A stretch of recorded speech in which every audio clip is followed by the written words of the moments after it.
FPO वापस लेने पर गौतम अदानी की सफाई के बावजूद अदानी ग्रुप में आज भी तेज बिकवाली जारी। अदानी एंटरप्राइजेस 25% नीचे, अदानी पोर्ट्स भी करीब 10%, Adani transmission, Adani green, Adani Wilmar और एनडीटीवी भी लोअर सर्किट पर। अदानी ग्रुप पर दबाव से बाजार भी आज प्रेशर में आया। निफ्टी 17,500 के नीचे फिर फिसला। एफएमसीजी, आईटी को छोड़ सभी सेक्टर्स में गिरावट के साथ कारोबार। मेटल, एनर्जी और सरकारी बैंकों में सबसे ज्यादा बिकवाली। अच्छे नतीजों के बाद ब्रिटानिया में 4% की तेजी। तीसरी तिमाही में कॉस्ट घटने से कंपनी ने रिकॉर्ड मार्जिन हासिल किए। आईटीसी भी रिकॉर्ड ऊंचाई पर।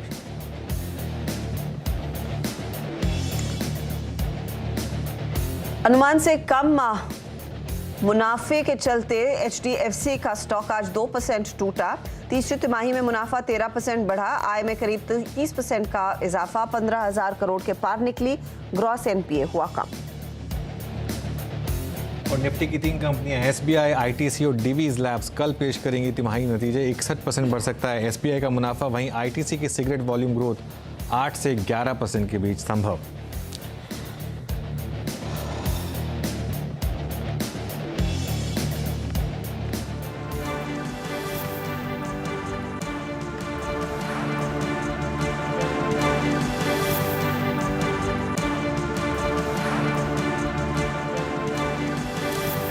नमस्कार, स्वागत है आपका कमाई का अड्डा में। और अभी 1.5 घंटा बाकी है मार्केट में। अजिता वीरू, मैं सच बता रहा हूँ, मजाक नहीं करूँगा, बहुत थक गया हूँ। और मुझे लग रहा था कि मेरा बर्थडे वाकई ये वाले मंडे को था या मैं पिछले साल का वाला जो बर्थडे था उसकी मुझे यादें आ रही थी। ये 4 दिन मार्केट में कैसे निकले हैं। और अभी तो आज का दिन, आज के 1.5 घंटा बाकी एक्सपायरी का और कल का दिन बाकी है, तो काफ़ी टफ होने वाला। मैं सोच रहा हूँ कि अगर हमारा यह हाल है तो जो ट्रेडर्स हैं और जो मार्केट पार्टिसिपेंट्स हैं उनका क्या हाल रहा होगा इस मार्केट में। ज़बरदस्त वॉलेटिलिटी और एक क्लियर मार्केट में आज भी एक्सपायरी वाले दिन ज़बरदस्त वॉलेटिलिटी। और ख़ास तौर से बैंक निफ्टी, देखिए हर रैली पर वहाँ पर सेलिंग आ रही है बैंक निफ्टी में। और अब तो पिछले 1 घंटे में निफ्टी ने भी काफ़ी एक्चुअली एक डिक्लाइन दिखाई है आपको। एफएमसीजी से काफ़ी सपोर्ट है, आईटी से भी सपोर्ट मिल रहा था, वो थोड़ा कम हुआ है अब इस समय हालांकि, लेकिन और वो सारे के सारे अदानी ग्रुप स्टॉक्स जो हमने डिस्कस किया लोअर सर्किट पर। मार्केट में पैनिक है इस समय। बेसिकली ये चीज़ सारी की सारी सेंटीमेंट का गेम है मार्केट, और इस समय सेंटीमेंट बहुत खराब है एक्चुअली। और लोगों को समझ नहीं आ रहा है कि किस करवट ये उठ बैठेगा। फिलहाल तो मंदी की तरफ ही बैठा हुआ है, इसीलिए शायद आपने हेडलाइन के बाद वो गहरी सांस ली और फिर वीरू ने गहरी सांस ली। और फिर मैं सोच रही थी कि आप लोगों लेवल्स देख देख के और स्ट्रेस बढ़ा रहे हैं अपना, और ऑफ कोर्स मार्केट में तो बढ़ ही रहा है। लेकिन अनुजा देखिए, जिस तरह का सिचुएशन है, लगा था कि थोड़ा सा संभल जाएगा। अब वो लगने की बात अलग होती है और एक्चुअली क्या होता है वो स्क्रीन पर साफ दिख चुका है। अब निचले तरफ कौन सा स्तर है जो इम्पोर्टेंट है, जो होल्ड करना जरूरी है, या फिर हम ऐसी सिचुएशन में आ गए हैं कि जैसे आप परसों भी कह रहे थे ना, हम वो लोअर लोज बनाते हुए दिखाई दे रहे हैं, वो सिलसिला कुछ समय तक और जारी रहेगा। बिल्कुल। देखिए लास्ट 10 मिनट में थोड़ी रिकवरी आई है, एकदम 17,500 तक जाकर हम एक बार फिर घूमे हल्का सा हश्ता। लेकिन लेवल मेरे लिए अभी भी सैक्रोसेंट वही है, वो 200 day moving average 17,290। I think कल का जो लो था वो 17,370 के करीब था मेरे ख्याल से, उसके आसपास था। तो अभी के लिए तो आपने उसको बचा लिया है, लेकिन अगर 17,290 टूटा तो मुझे लग रहा है कि 16,800 भी पॉसिबल है इस मार्केट में, क्योंकि सेंटीमेंट बहुत ख़राब हुआ है। और सेंटीमेंट को इम्प्रूव करने का मुझे कुछ दिख नहीं रहा है कि यहाँ पे कुछ आ रहा है, अनलेस जैसे मैं सुबह कह रहा था, एक सारे बैंक्स आ जाएं एक साथ मिलकर कह दें कि देखिए हमारा कोई इतना बड़ा सिस्टमिक रिस्क नहीं है यहाँ पर। ये मार्केट अदानी ग्रुप स्टॉक्स का इतना इम्पैक्ट नहीं है निफ्टी पर, उसकी वजह से जो कोलैटरल डैमेज है, उसकी वजह से जो बैंकों को रिस्क है, मार्केट को उसका ज़्यादा डर है। इसमें और कोई रिस्क नहीं है यहाँ पर। और देखिए अच्छा बजट आया, फेड की अच्छी पॉलिसी आई, रिजल्ट मोर और लेस सब अच्छे आ रहे हैं, उसके बाद भी मार्केट टूट रहा है, तो ऑब्वियसली कोई तो रीज़न है। और वो रीज़न यही है कि ये एकदम से आउट ऑफ सिलेबस आया मार्केट के लिए, प्रिपेयर नहीं था मार्केट इसके लिए। मार्केट में हमेशा हम कहते हैं ना, रिस्क कहाँ से आएगा, अगर हमें पता हो तो वो रिस्क ही नहीं है ये मार्केट में, क्योंकि कहीं नहीं पता था कि ये चीज़ आ जाएगी, इसके लिए मार्केट इतना गिर रहा है। आपको पहले से पता हो कि कुछ आने वाले से, Russia Ukraine war beyond a point price in हो गई थी, इसमें आपको प्राइस इन करना टफ लग रहा है कि क्या आप प्राइस इन करना चाहते हैं। अच्छा, क्योंकि एक्सपायरी है, मैं 1-2-3 ऑप्शंस के आंकड़े दिखा देता हूँ आपको। एक 17,500, 17,450 और 17,400 के पुट, यहाँ पर सबसे ज़्यादा बिल्डअप है, खासतौर से 17,500। तो ये डिफेंड करना बहुत ज़रूरी है इस लेवल का, 17,500 का। और अगर आप कॉल्स देखेंगे तो 17,600, 650, 17,700 की कॉल। तो ये 17,500 की पुट देखिए, हश्ता 1.5-1.25 करोड़ का ओपन इंटरेस्ट बिल्डअप है, इसमें करीब 87 लाख शेयर्स तो आज ही जुड़े हैं। तो ये बहुत ज़रूरी है इस लेवल को डिफेंड करना। बैंक निफ्टी में आज HDFC बैंक में वापस एक सेलिंग प्रेशर। इनफैक्ट जो HDFC बैंक ने एक रैली दिखाई थी पोस्ट अर्निंग्स, वो पूरी की पूरी जिस तरीके से स्वाहा हुई है और जिस तरीके से HDFC बैंक गिरा, आज ICICI बैंक नहीं गिरा इतना, लेकिन जिस तरीके से HDFC बैंक गिरा, इसने काफ़ी प्रेशर डाला मार्केट के ऊपर। और अगेन 39,500 काफ़ी इंपॉर्टेंट है बैंक निफ्टी के लिए। और अगर आप यहाँ पर भी ऑप्शंस के आंकड़े देखेंगे तो 40,000 पुट पर ज़बरदस्त बिल्डअप है, क्योंकि वो एक इंपॉर्टेंट सपोर्ट है। उसके बाद 39,800 और 500 पर है, और ऊपर तो खैर कॉल राइटिंग ज़बरदस्त है, 40,300 400 500 हर जगह कॉल राइटिंग आपको दिखाई देगी वो स्क्रीन पर आपके। मार्केट टफ है, इसमें कोई डाउट नहीं है। ऑफ कोर्स टफ मार्केट, और पैसा कैसे बनेगा यही बड़ा सवाल है। लेकिन एक चीज़ साफ है कि इस समय जो फरवरी सीरीज की जो हमने शुरुआत की है वो बेहद नेगेटिव नोट पर की है, thanks to all the collateral damage जो अदानी ग्रुप और उसके एक्सपोजर से जिसका डर है राधा मार्केट में। वैसी स्थिति में वीरू, अब स्टॉक स्पेसिफिकली क्या पोजीशंस उभर कर आई हैं आज की इस एक्सपायरी में? अच्छा, बाय द वे फिर से हम 40,200 पर आ चुके हैं, 300 पॉइंट का नॉक निफ्टी बैंक ने फिर दिखाया और 100 पॉइंट नीचे एक बार फिर निफ्टी। बिल्कुल, वो निफ्टी को अभी जो पुल बैक मिला ना 40 पॉइंट का, thanks to Nifty IT. Nifty IT करीब 30,300 से लेकर 30,500 तक का स्विंग गया। जो अनुज बात कर रहे थे ना अभी, ये सिर्फ 500 इसलिए की डिफेंड हो रहा है, बहुत स्ट्रॉन्ग पुट राइटिंग। डॉक्टर साहब प्लीज पिरामिड्स दिखा दीजिएगा, वो अनुज जो बात कर रहे थे वो थोड़ा सा ग्राफिकली अगर आप देखें एक्सप्लेन हो जाएगी। सबसे स्ट्रॉन्ग पुट राइटिंग। और अभी जो 100 पॉइंट का निफ्टी आईटी का पुल बैक आया, वो उसी ने अगर आप देखें डिफेंड करने का मौका दिया। ये देखिए, ये नीचे ऑरेंज कैंडल सबसे अगर आप देखें 17,500 की पुट, मतलब इसको डिफेंड करना जरूरी है हमें। और निफ्टी आईटी मदद देता हुआ आज सुबह से, इनफैक्ट अनुजर में ओपनिंग के वक्त थे, सारे ट्रेड्स हमने निफ्टी आईटी पे लिए थे, सारे सक्सीड हुए। स्ट्रॉन्ग ओआई बिल्डअप हुआ है। आप देखिए, अगर आप देखें कितना अच्छा बिल्डअप था, and specially mid cap IT में LTI माइंडट्री परसिस्टेंट 4.3%, TCS में 3.5% का हुआ है बिल्डअप। टेक महिंद्रा अगर आप देखें आज करीब 4% बिल्डअप दिखा गया। तो मिड कैप आईटी और आईटी में अगर आप देखें अच्छा स्विंग है, स्ट्रॉन्ग हुआ बिल्डअप है। ओआई गेनर्स के दृष्टिकोण से अगर आप देखें तो FMCG, मतलब ये दो बाजार ने दो धड़ों के पीछे अगर आप देखें छुपने की कोशिश की है, एक आईटी और एक FMCG। ITC at all time high, Britannia at all time high, और गोदरेज CP लगभग 4% का ओआई बिल्डअप। लेकिन अगर आप बैंक्स के ओआई बिल्डअप को देखें तो ह्यूज, स्पेशली दो सरकारी bank, SBI 13%, bank of Baroda 20% की शॉर्टिंग यहाँ पे हुई है ओआई बिल्डअप, और 2.7% और PNB में करीब 4%। तो बैंक्स इस वक्त दिक्कत की स्थिति में है। अदानी एंटरप्राइजेस और पोर्ट्स का मैं ओआई नहीं बताऊंगा आपको, मैं वहाँ बस स्थिति बता देता हूँ। यहाँ पर इस वक्त अदानी एंटरप्राइजेस आपकी स्क्रीन पर ये 25% के लोअर फीस पर है, और यस 25% लोअर फीस 1608, और अदानी पोर्ट्स का 10% का लोअर फीस अब खुल चुका है अनुज, अब 12.5%। बिल्कुल। और अदानी एंड का 25% वाला बहुत ज़बरदस्त प्राइस एक्शन है। और ये बैंक निफ्टी देखिए 40,200 किसी तरीके से बचा रहा है बैंक निफ्टी, क्योंकि मुझे लग रहा है कि वो 40,200 पर सबसे बड़ा पुट राइटर बैठा है, वहाँ पर किसी तरीके से प्रोटेक्ट किया जा रहा है। अच्छा, आज मार्केट में और बाकी शेयरों की भी अच्छी पिटाई हुई है। और जुबिलेंट फूडवर्क देखिए, कल ऐसा लग रहा था कि ऑलरेडी रिएक्ट कर चुका है, लेकिन आज 6% फिर नीचे है जुबिलेंट फूडवर्क्स। UPL देखिए 6.5% नीचे, और बिरला सॉफ्ट की तो नतीजे से पहले ही पिटाई कर दी मार्केट ने मतलब उसका भी मौका नहीं दिया कि चलिए नतीजे आ जाएं उसके बाद कुछ करिएगा, पहले ही 9% गिरा दिया उसको। तो मतलब काफ़ी मार्केट में समय क्लियरली पैनिक है। और आपने कल की बात की तो HDFC लाइफ को आप इग्नोर नहीं कर सकते, क्योंकि वो लाइफ इंश्योरेंस का जो झटका पड़ा है बजट में, उसका खामियाजा क्लियरली स्टॉक भुगत रहा है। आज देखिए कल भी टूटा था, आज फिर 6% तक का नुकसान देखने को मिला है। और साथ ही साथ SBI लाइफ में भी हमने उसी तरह का प्रेशर बिल्ड होते हुए देखा। कई सारी ब्रोकरेजेस ने अपने एक्सपेक्टेशंस और टारगेट्स भी लार्जली इन सब बैंकों में कट किए हैं।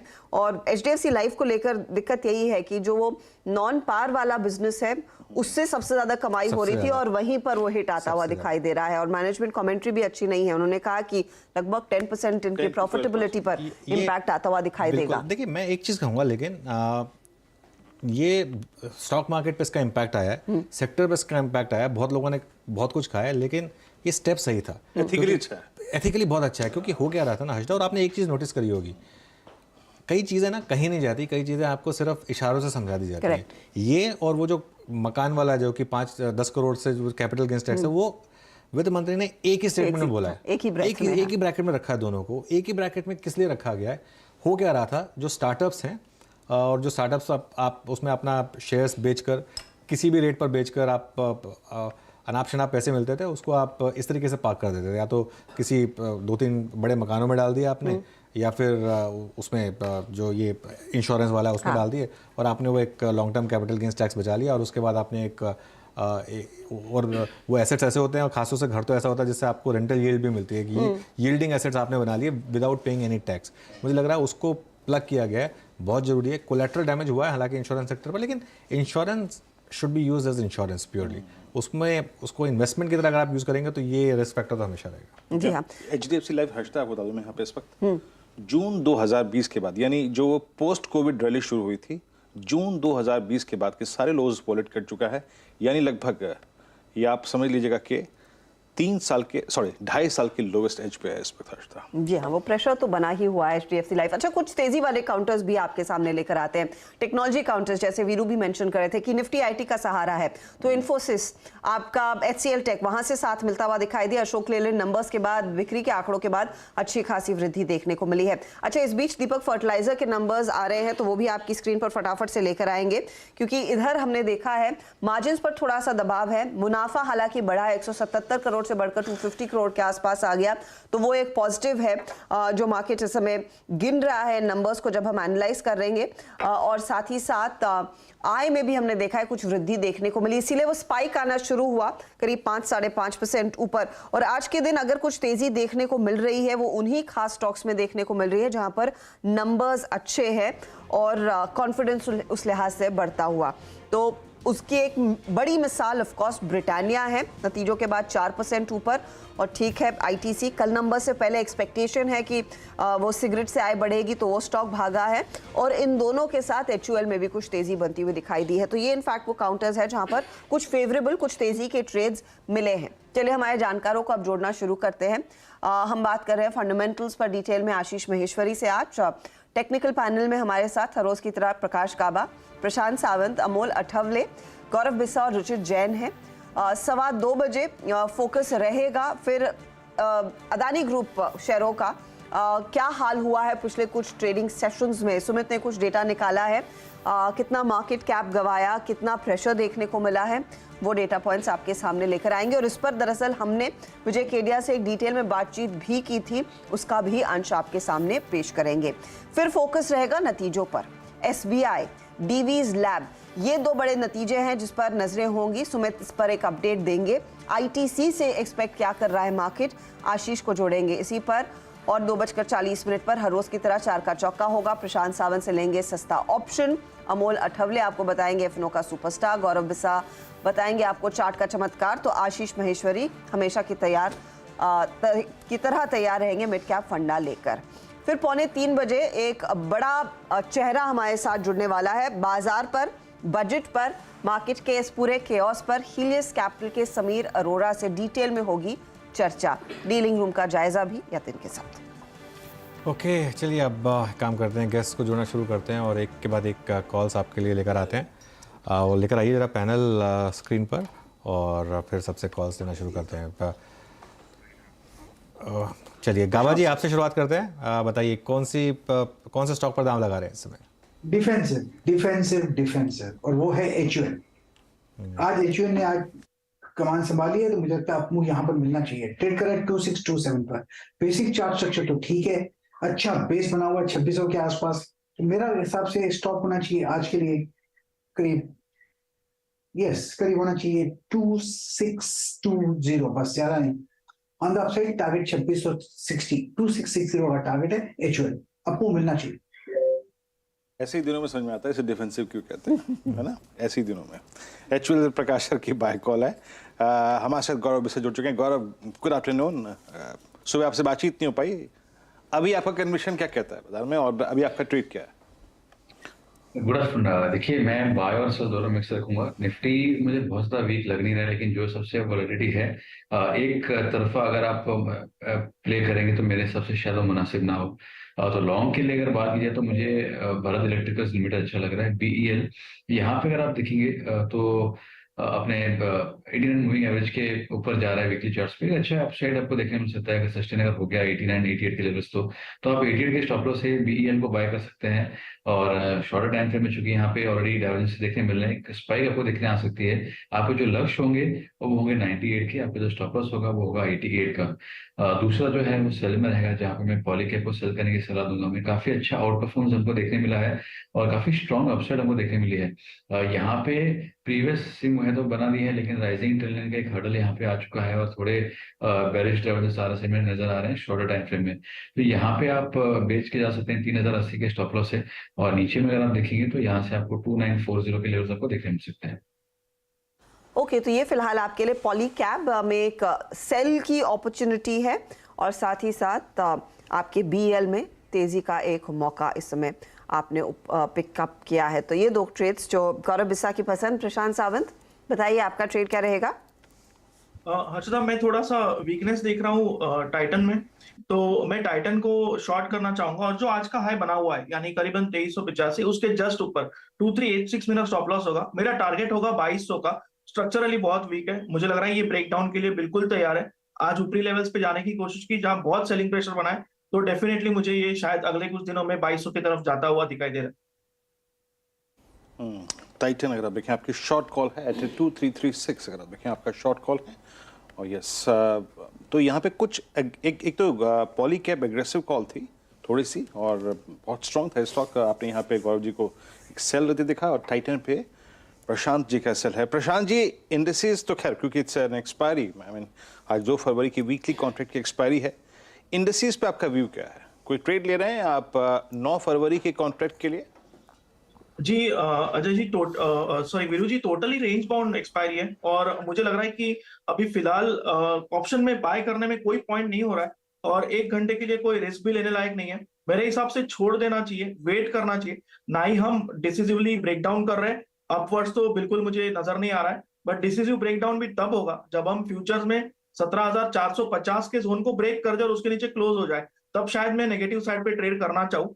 फिलहाल मैं टोटली इंडाइसेस से दूर, दोनों ही इंडाइसेस से। और जहां तक सपोर्ट्स की बात है तो सिर्फ मैं इतना कहना चाहूंगा, जो निफ्टी का था 17,480 फ्यूचर्स में और बैंक निफ्टी 39,700 बहुत अहम लेवल्स है। ये अगर आते दिनों में ब्रेक होके क्लोजिंग बेसिस पे दिखाई दिए तो डेफिनेटली इंडाइसेस बहुत वीक हो सकते हैं। ओके, देखिए अभी तो खैर थोड़ी मार्केट में रिकवरी क्लियरली लोअर लेवल से 17,500 बार डिफेंड हो रहा है और उसको डिफेंड करने में क्लियरली बहुत बड़ा हाथ आईटी का है। लेकिन उसके अलावा एक बार हिंदुस्तान यूनिलीवर का इंटरडे चार्ट लेकर आइए। हिंदुस्तान यूनिलीवर आईटीसी इस समय वापस डे हाई पर। अच्छा, एक अदानी पोर्ट्स, वहाँ पर थोड़ी रिकवरी है लोअर लेवल से, एक्चुअली डिसेंट रिकवरी, करीब 4% की रिकवरी अदानी पोर्ट्स में है। अभी भी नीचे है हालांकि, लेकिन हाँ देखिए लोअर लेवल से थोड़ी रिकवरी आई है। और एसबीआई में भी थोड़ी सी रिकवरी है, तो उसने भी थोड़ा बैंक निफ्टी को एक लीड तो किया है। डॉक्टर लाल के नंबर्स फ्लैश हो रहे हैं आपकी स्क्रीन पर, नंबर्स क्लियरली एस्टिमेट से नीचे हैं। और उसके अलावा कोरोमंडल के भी नंबर्स आपकी स्क्रीन पर आ रहे हैं। दोनों स्टॉक्स लेकर आते हैं। डॉक्टर लाल का तो मैं नंबर देख रहा था, क्लियरली हमारी एस्टिमेट से कम था और कोरोमंडल में शायद कोई एस्टिमेट्स नहीं होंगे, लेकिन नंबर ओवरऑल बढ़ा है, 380 करोड़ से बढ़कर 530 करोड़ तक आया है ये। और एक बार जरा डॉक्टर लाल भी वापस लेकर आइए। गावा जी, डॉक्टर लाल पर कोई व्यू टेक्निकली? तो चार्ट निकाल लेता हूं मैं डॉक्टर लाल का, देखिए इसमें कुछ। यस, डॉक्टर लाल पेतला है। फिर डॉक्टर लाल पेतले का जो चार्ट है उसके हिसाब से है तो वीकनेस और भी गिरावट बढ़ सकती है। 2050 का स्टॉप लगा अगर चले तो एक लोअर लेवल देखने को मिल सकते हैं। 2000 एक साइकोलॉजिकल सपोर्ट है, अगर वो ब्रीच जाता है तो और लेवल देखेंगे, शायद हो सकता है 1800 भी पॉसिबल है तो वीक डॉक्टर लाल। वीकनेस नंबर्स ठीक है, लेकिन स्टॉक 2% नीचे, तो गाबा साहब कह रहे हैं यहाँ पर गिरावट देखने को मिलेगी। डे लो इनफैक्ट 2001 का था। एसबीआई याद रखिएगा, इस पर आगे डिटेल में बातचीत करेंगे क्योंकि नतीजे आने वाले हैं कल। और नतीजों से ज्यादा दरअसल फोकस इस बात पर रहेगा कि कंपनी की तरफ से क्या डिस्क्लोजर आता है, अदानी ग्रुप का कितना एक्सपोजर है बुक्स पर, उसके सामने क्या कोलैटरल है, एक्सेट्रा। ये तमाम चीजें इंपॉर्टेंट रहेंगी। लेकिन डे लो से थोड़ा सा जो रिवर्सल दिखाया है एसबीआई ने, क्या इसमें कुछ पढ़ना चाहिए इस समय गौरव?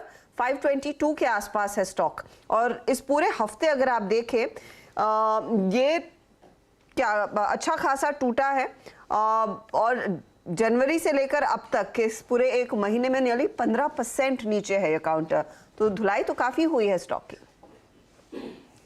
जी बिल्कुल, यहाँ पे मैं कहूँगा कि बाय किया जा सकता है। मैं एग्रेसिवली तो नहीं करूंगा, लेकिन हाँ यहाँ पे आप एक बार बाय कर सकते हैं। 495 का आपका स्टॉप लॉस रहेगा। यहाँ पे अगर आप देखेंगे तो जो 2 दिन से एक स्विंग लोज बन रहे हैं, या जो पैनिक लोज आप कह लीजिए, या एक फोर्स्ड लोज आप कह लीजिए, इसको किस तरह से भी डिफाइन कर लीजिए, वो अगर आप देखेंगे तो काफी बार, एक तो हमने कल का लो तोड़ा नहीं है, दूसरा आज भी हमें एक अच्छी पुल बैक देखने मिली है अराउंड 500 के लेवल से। तो मुझे लगता है कि यहाँ पे जब तक वो टूटता नहीं है, आप उसको स्टॉप लॉस बना के बाय कर सकते हैं। ये तीसरा अटेम्प्ट रहेगा हमारा, अगर मैं पिछले 4-5 महीने की बात करूं, जहाँ पे काफी स्ट्रॉन्ग पुल बैक हमको देखने मिले हैं।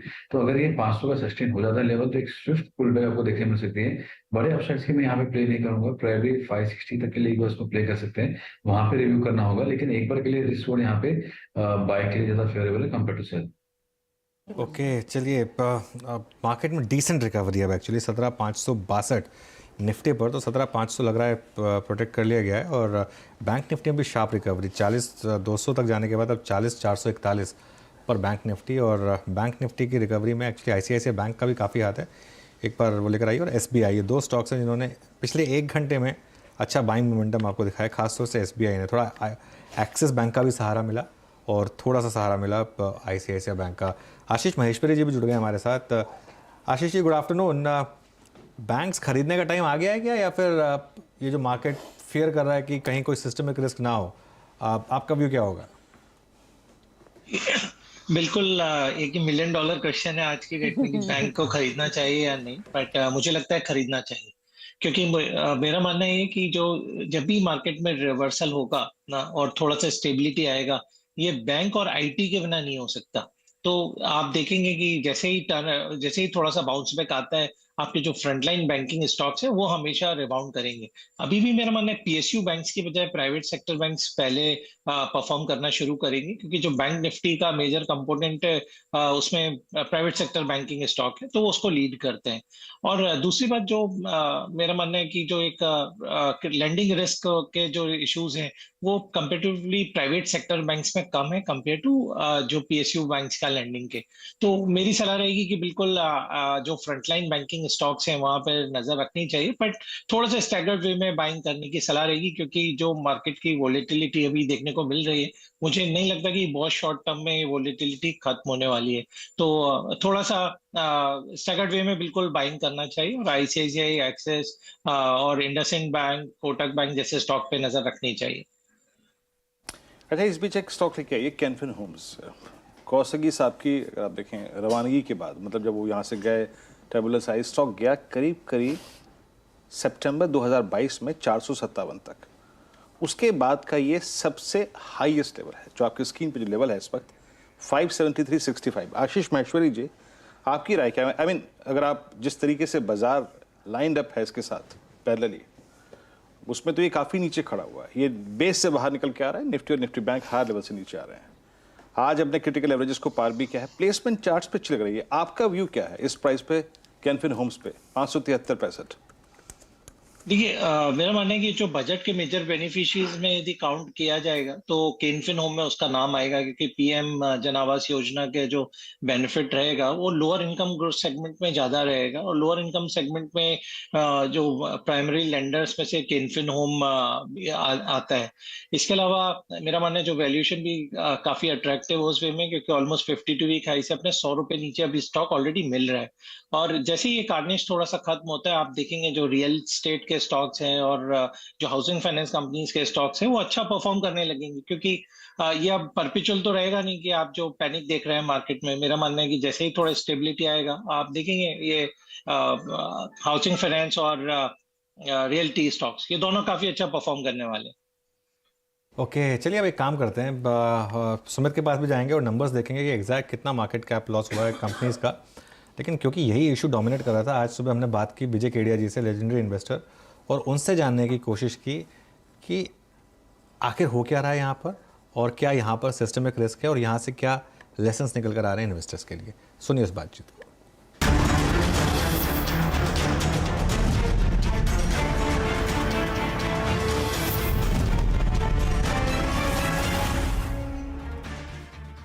हमने कहा तो था कि हम बजट पे बात करेंगे, लेकिन हम अगर जो सबसे बर्निंग इशू है पहले उसकी बात ना करें तो शायद थोड़ा बेमानी होगा।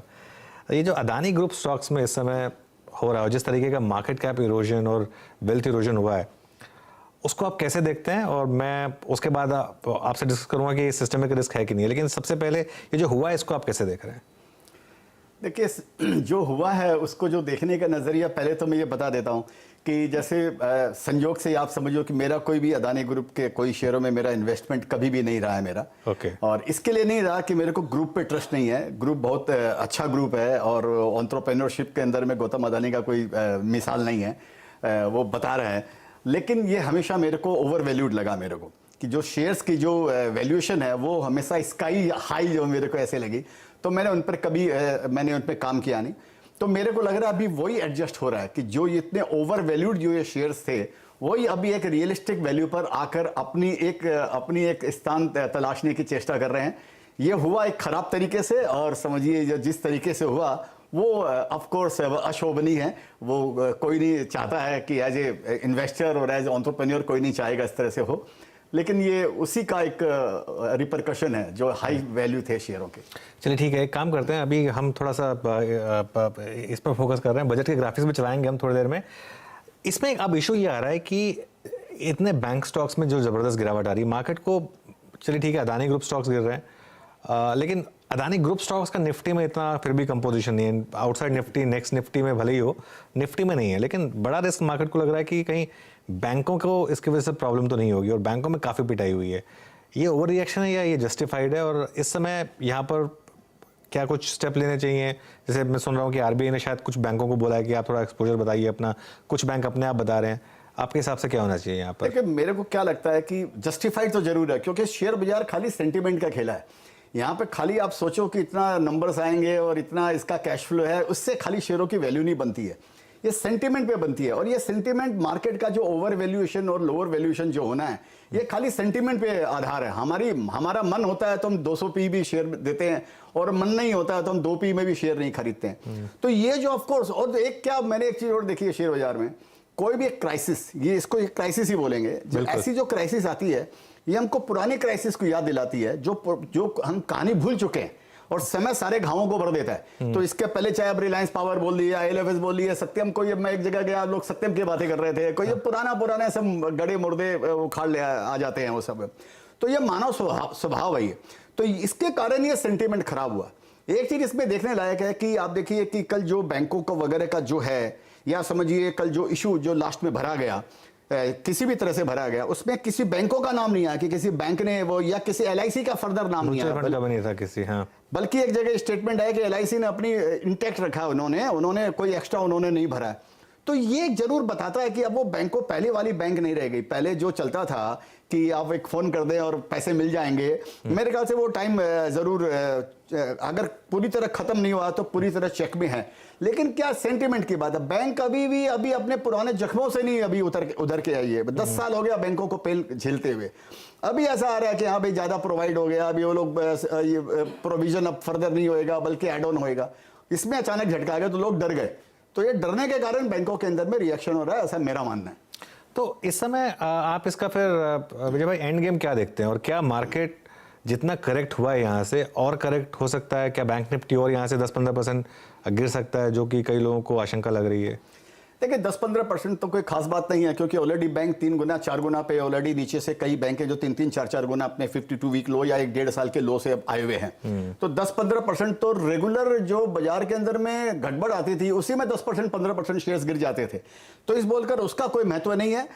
और जहां तक ये कैसे खत्म होएगा ये मामला, ये गौतम अदानी के लिए अग्नि परीक्षा का समय है। और हर आदमी अपनी जिंदगी के अंदर में हर स्टेज पे एक न एक परीक्षा देते रहता है। तो वो लेकिन जैसे जैसे वो उठता है वैसे वैसे परीक्षा का जो लेवल होता है वो थोड़ा सा कमजोर होता है। जैसे जैसे ऊपर उठता है वो परीक्षा भी वेलोसिटी वो भी अग्नि परीक्षा की जो लो होती है वो बड़ी तेज होती है। तो ये उसके लिए एक परीक्षा की घड़ी है। मेरे को लगता है ऐसा धीरू भाई अंबानी के साथ में भी हुआ था। अगर आपको याद होगा वीपी सिंह ने उनका वो आरपीएल या क्या वो उनका बॉन्ड का क्या उन्होंने कर दिया था, कन्वर्ट नहीं कर सकते। ये उनके जिंदगी में बहुत आए।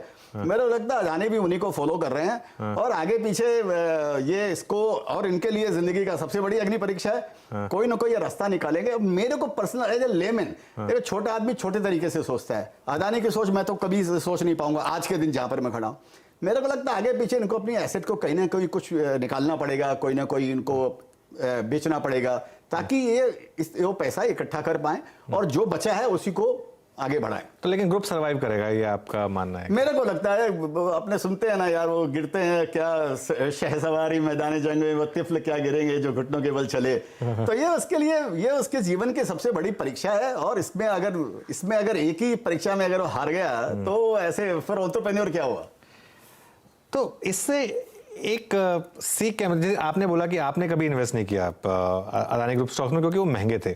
मुझे ना बहुत लोगों ने मैसेज किया, मुझे बहुत दुख भी होता है, मैं बता रहा हूँ। मैं जैसे अभी मैं एक ट्विटर पे पढ़ रहा था, मुझे किसी ने एक मैसेज किया, विजय भाई, कि ये 60 लाख रुपए गंवाए हैं किसी ने अदानी फियास्को में, और बोला जो 2 साल में मैंने कमाया था वो 5 साल में गंवा दिया मैंने। और क्यों? 5 दिन में गंवा दिया। 5 दिन में गंवा दिया। और मैं सोच रहा हूँ, मैं अज्यूम कर रहा हूँ कि वो F&O में ही रहा होगा, पोजीशनिंग या जो भी रही होगी। तो इससे लेसन क्या निकल कर आ रहा है? लेसन वही निकलता है जो मैं बच्चों को 10 साल से सिखा रहा हूँ कि if you are smoking you may die in 20 years और 30 years, but if you are trading you may die next day. ठीक है। और हमेशा मैं बोलता हूँ, Rome was not built in a day but Hiroshima and Nagasaki were destroyed in a day. इससे सबक यही निकलता है। आप 2-4 साल की बात करते हो अनुज भाई, मैंने ऐसे लोगों के साथ मेरा सामना होता है जो 10-10 साल तक जिन्होंने पैसा कमाया और एक ट्रेड में साफ हो जाते हैं। लोग अपने माँ बाप की पेंशन का पैसा शेयर बाजार में सट्टे में लगाते हैं, ट्रेडिंग के अंदर में वो साफ कर देते हैं। ऐसी कहानी आपको हजारों मिलेंगी। सक्सेस कहानियां मुश्किल से 100 निकाल पाओगे जिनको आप बुला लोगे, यहाँ पर उनका इंटरव्यू लोगे। वो लोग बोलते नहीं है, उनको पूछिए जिन्होंने अपना भविष्य यहाँ पर गवा दिया, ये फ्यूचर ऑप्शन के अंदर में, उनका आप इंटरव्यू लोगे तो मालूम पड़ेगा कि एक्चुअल में क्या हो रहा है।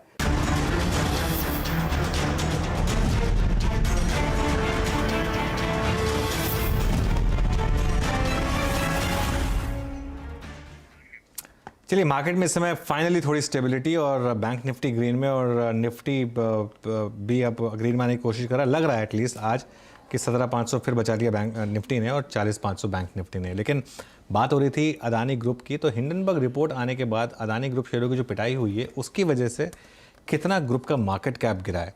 एक सिंपल अरिथमेटिक, इसको एक्सप्लेन करने के लिए अब सुमित जुड़ गए हमारे साथ। सिर्फ नंबर पर फोकस करेंगे। सुमित, गुड आफ्टरनून, बताइए कितना मार्केट कैप गिरा है?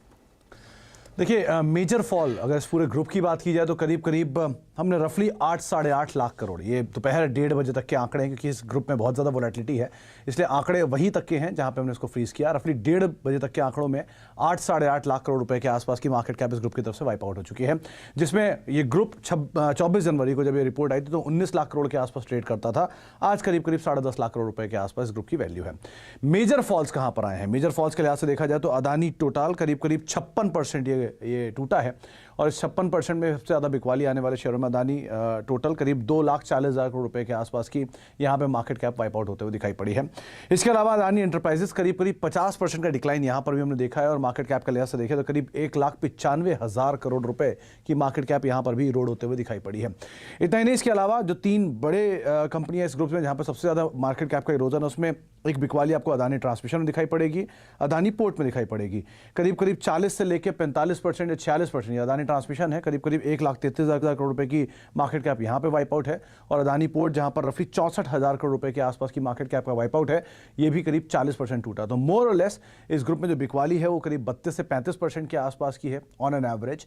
सबसे ज़्यादा फॉल जो है वो आपको दिखाई पड़ेगा अदानी टोटल में करीब 50 से 60% की रेंज में, और सबसे कम जो बिकवाली है वो एनडीटीवी में करीब करीब 20% के आसपास डिक्लाइन वहाँ पर भी है। लेकिन मोटा मोटा ये पूरा ग्रुप की मार्केट कैप जो है वो करीब 8.5 लाख करोड़ रुपए तक की वाइप आउट हम ऑलरेडी देख चुके हैं इस रिपोर्ट के आने के बाद से लेकर अब तक।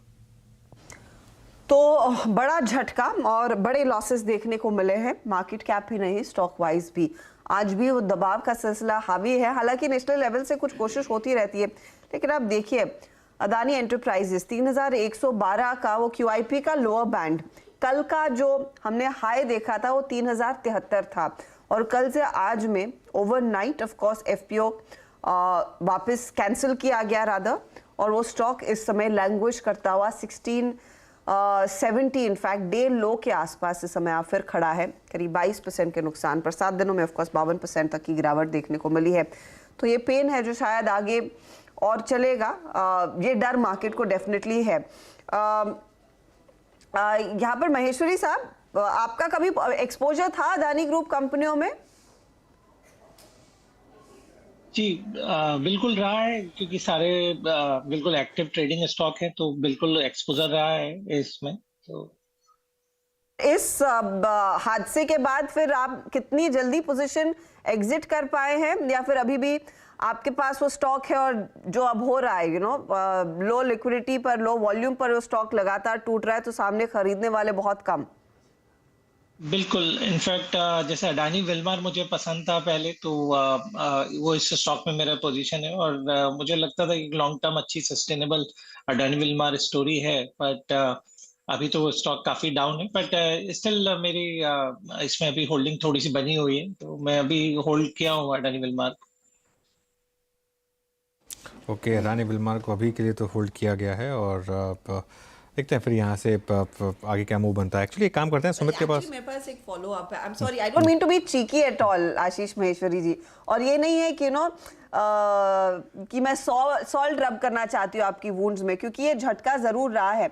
अब आप होल्ड कर रहे हैं क्योंकि ये लगातार लोअर सर्किट्स पर है, ऑब्वियसली, क्योंकि आगे आप इस समय बेचने के लिए जाएंगे तो कोई होगा नहीं। इफ इट ऑल ये सर्किट से बाहर निकलते हैं, स्टॉक्स में थोड़ी सी रिकवरी आती है, क्या उस पोजीशन को आप होल्ड करेंगे या फिर लिक्विडेट करेंगे? ठीक है, मैं अब थोड़ा सा लिक्विडेट करना चाहूंगा अपनी पोजीशन को, यदि जब भी मौका मिलता है मुझे, क्योंकि मेरा मानना है कि ये जो लिक्विडेशन अभी चल रहा है, ये कोई शॉर्ट टर्म में खत्म नहीं होने वाला है, क्योंकि बहुत सारी जैसे रिटेल निवेशक, ट्रेडर सब इन फॉल में ट्रैप हो गए हैं। तो अब क्या होगा कि ये जो जैसे हमारे यहाँ हिंदी में कहावत है, वन मुट्ठी लाख की खुल गई खाक की, तो यहाँ पे भी ऐसा ही हुआ है कि कुछ इंस्टीट्यूशनल इन्वेस्टर्स या कुछ एफपीआई के हाथ से ये स्टॉक निकल के सारा रिटेल निवेशकों और ट्रेडर्स के पास में जा रहे हैं, क्योंकि कोई इंस्टीट्यूशन तो बायर है नहीं इस ग्रुप में, इस लेवल पर। तो जिसके कारण से ये जो प्रेशर देखने को मिल रहा है, वो मेरा मानना और अभी आगे बना रहेगा, और यदि बढ़ते भी हैं स्टॉक, तो आप देखेंगे वोलेटिलिटी बहुत ज्यादा रहने वाली है। तो ये मेरा कॉल है इस ग्रुप पे। देखिए, मैं महेश्वरी जी को 100 आउट ऑफ 100 दूंगा, लेकिन क्योंकि ऑन एयर ये ना, मैं बता रहा हूँ आपको, मैं एक खास तौर से मैं एक ऐसे मित्र को जानता हूँ, मैं उनसे कभी भी पूछता हूँ ना कोई स्टॉक, उन्होंने मुझे बोला था कि ये देखिए मैंने लिया है, अब अगर मान लो 30-40% गिर जाए ना, मैं बोलता हूँ कि तो क्या कर रहा है, मैं तो तभी बेच के निकल गया था, मैंने थोड़ा रखा था, और अगर चल जाता है तो देखो मैंने बोला था, मैं तो अभी तक हूँ उसमें। ये बिल्कुल जिससे कहना है कि हाँ ठीक है, हम बुलिश थे भाई अदानी विल्मार पर, और अदानी विल्मार पर बहुत लोग बुलिश थे, ऐसा नहीं है। और ये देखिए, ये सब अब पोस्टमार्टम करना आसान होता है कि उस समय तब तो चल ही रहे थे सब ग्रुप स्टॉक्स, और जब से बोल रहे थे कि ये बबल है, वहाँ से 5-6-8 गुना स्टॉक उसके बाद भी बढ़े, इनमें से कुछ स्टॉक्स, तो ठीक है। लेकिन एटलीस्ट उन्होंने बोला कि हाँ ठीक है, मैं बुलिश था, लेकिन अब लोअर सर्किट लग रहे हैं, लेकिन अगर मुझे चांस मिलेगा तो मैं निकलूंगा स्टॉक। यही एक रीज़न है कि स्टॉक्स जो कैश वाले स्टॉक्स हैं, उनकी लोअर फ्रीज खुल नहीं रही है, क्योंकि जो इवन अच्छी क्वालिटी के इन्वेस्टर्स हैं, वो भी अब इनमें उनको लग रहा है कि हम फंस गए हैं, और वो एग्जिट करना चाहते हैं। इसके लिए कैश वाले जो स्टॉक्स हैं, इनका फ्रीज खुल ही नहीं रहा है। एफ&ओ वालों का फ्रीज फिर भी खुलता है कभी कभी हर्षिता, क्योंकि वहाँ पर शॉर्टिंग होती है, तो शॉर्ट वाला थोड़ा सा कवर कर लेता है। यहाँ पे प्रॉब्लम शॉर्टिंग की नहीं है, जो उस दिन भी हमने एक्सप्लेन किया था कि कैश में यहाँ पर प्रॉब्लम शॉर्टिंग की नहीं है, यहाँ पे प्रॉब्लम हर कोई डिलीवरी दे रहा है। आप इनके डिलीवरी वॉल्यूम्स देखिए, कैश मार्केट के और एफ&ओ मार्केट के स्टॉक्स के ज़मीन आसमान का फर्क होगा दोनों में। चलिए, अब हमारे साथ दो मेहमान और जुड़ चुके हैं। रुचित जैन जुड़ चुके हैं। रुचित, गुड आफ्टरनून, कार्यक्रम में स्वागत है। और साथ ही साथ अमोल भी हमारे साथ जुड़ चुके हैं। रुचित, आपका कन्विक्शन ट्रेड क्या होगा इस वक्त का, क्या चेस कर रहे हैं आप? Very good afternoon. दो स्टॉक्स है जहाँ पे मैं खरीदारी की सलाह दे रहा हूँ। एक तो थोड़ा डिफेंसिव स्पेस में से हिंदुस्तान यूनिलीवर। हमने देखा है कि आज ये मार्केट वॉलेटिलिटी में कुछ एफएमसीजी नेम्स आईटीसी के मूव के बाद में दूसरे एफएमसीजी नेम्स में भी एक बाइंग इंटरेस्ट दिख रहा है। तो एक्चुअली कंसोलिडेशन से बाहर आ रहा है, तो यहाँ पे 26-25 के आसपास खरीदारी की सलाह रहेगी। 2580 के स्टॉप लॉस रख के और 2600-2700 तक के टारगेट्स ये स्टॉक में देखने जा सकते हैं। और एक कैश बेस्ड स्टॉक है फिनोलेक्स इंडस्ट्रीज, जो अपने काफी अच्छे सपोर्ट से आज फिर से अच्छे वॉल्यूम्स के साथ में बाइंग इंटरेस्ट दिखा रहा है। जो डेली एवरेज वॉल्यूम्स इसके होते हैं उससे काफी बेहतरीन वॉल्यूम आज इर्रिस्पेक्टिव ऑफ मार्केट वॉलेटिलिटी ये स्टॉक में देखने मिला है। सो यहाँ पे भी हम एक अच्छा पुल बैक मूव एक्सपेक्ट कर रहे हैं। तो फिनोलेक्स इंडस्ट्रीज करंट लेवल्स पे खरीदारी की सलाह है। 167 के स्टॉप लॉस है, शॉर्ट टर्म में 195 तक के टारगेट्स स्टॉक में आ सकते हैं। तो फिनोलेक्स में एक अच्छी खासी अपॉर्चुनिटी, देखिए बाय साइड के भी ट्रेड्स मिल रहे हैं अगर आप ढूंढे, स्टॉक स्पेसिफिकली काफी एक्शन है। अमोल, आफ्टरनून, बताइए आप इस समय क्या ट्रेड आइडेंटिफाई कर रहे हैं?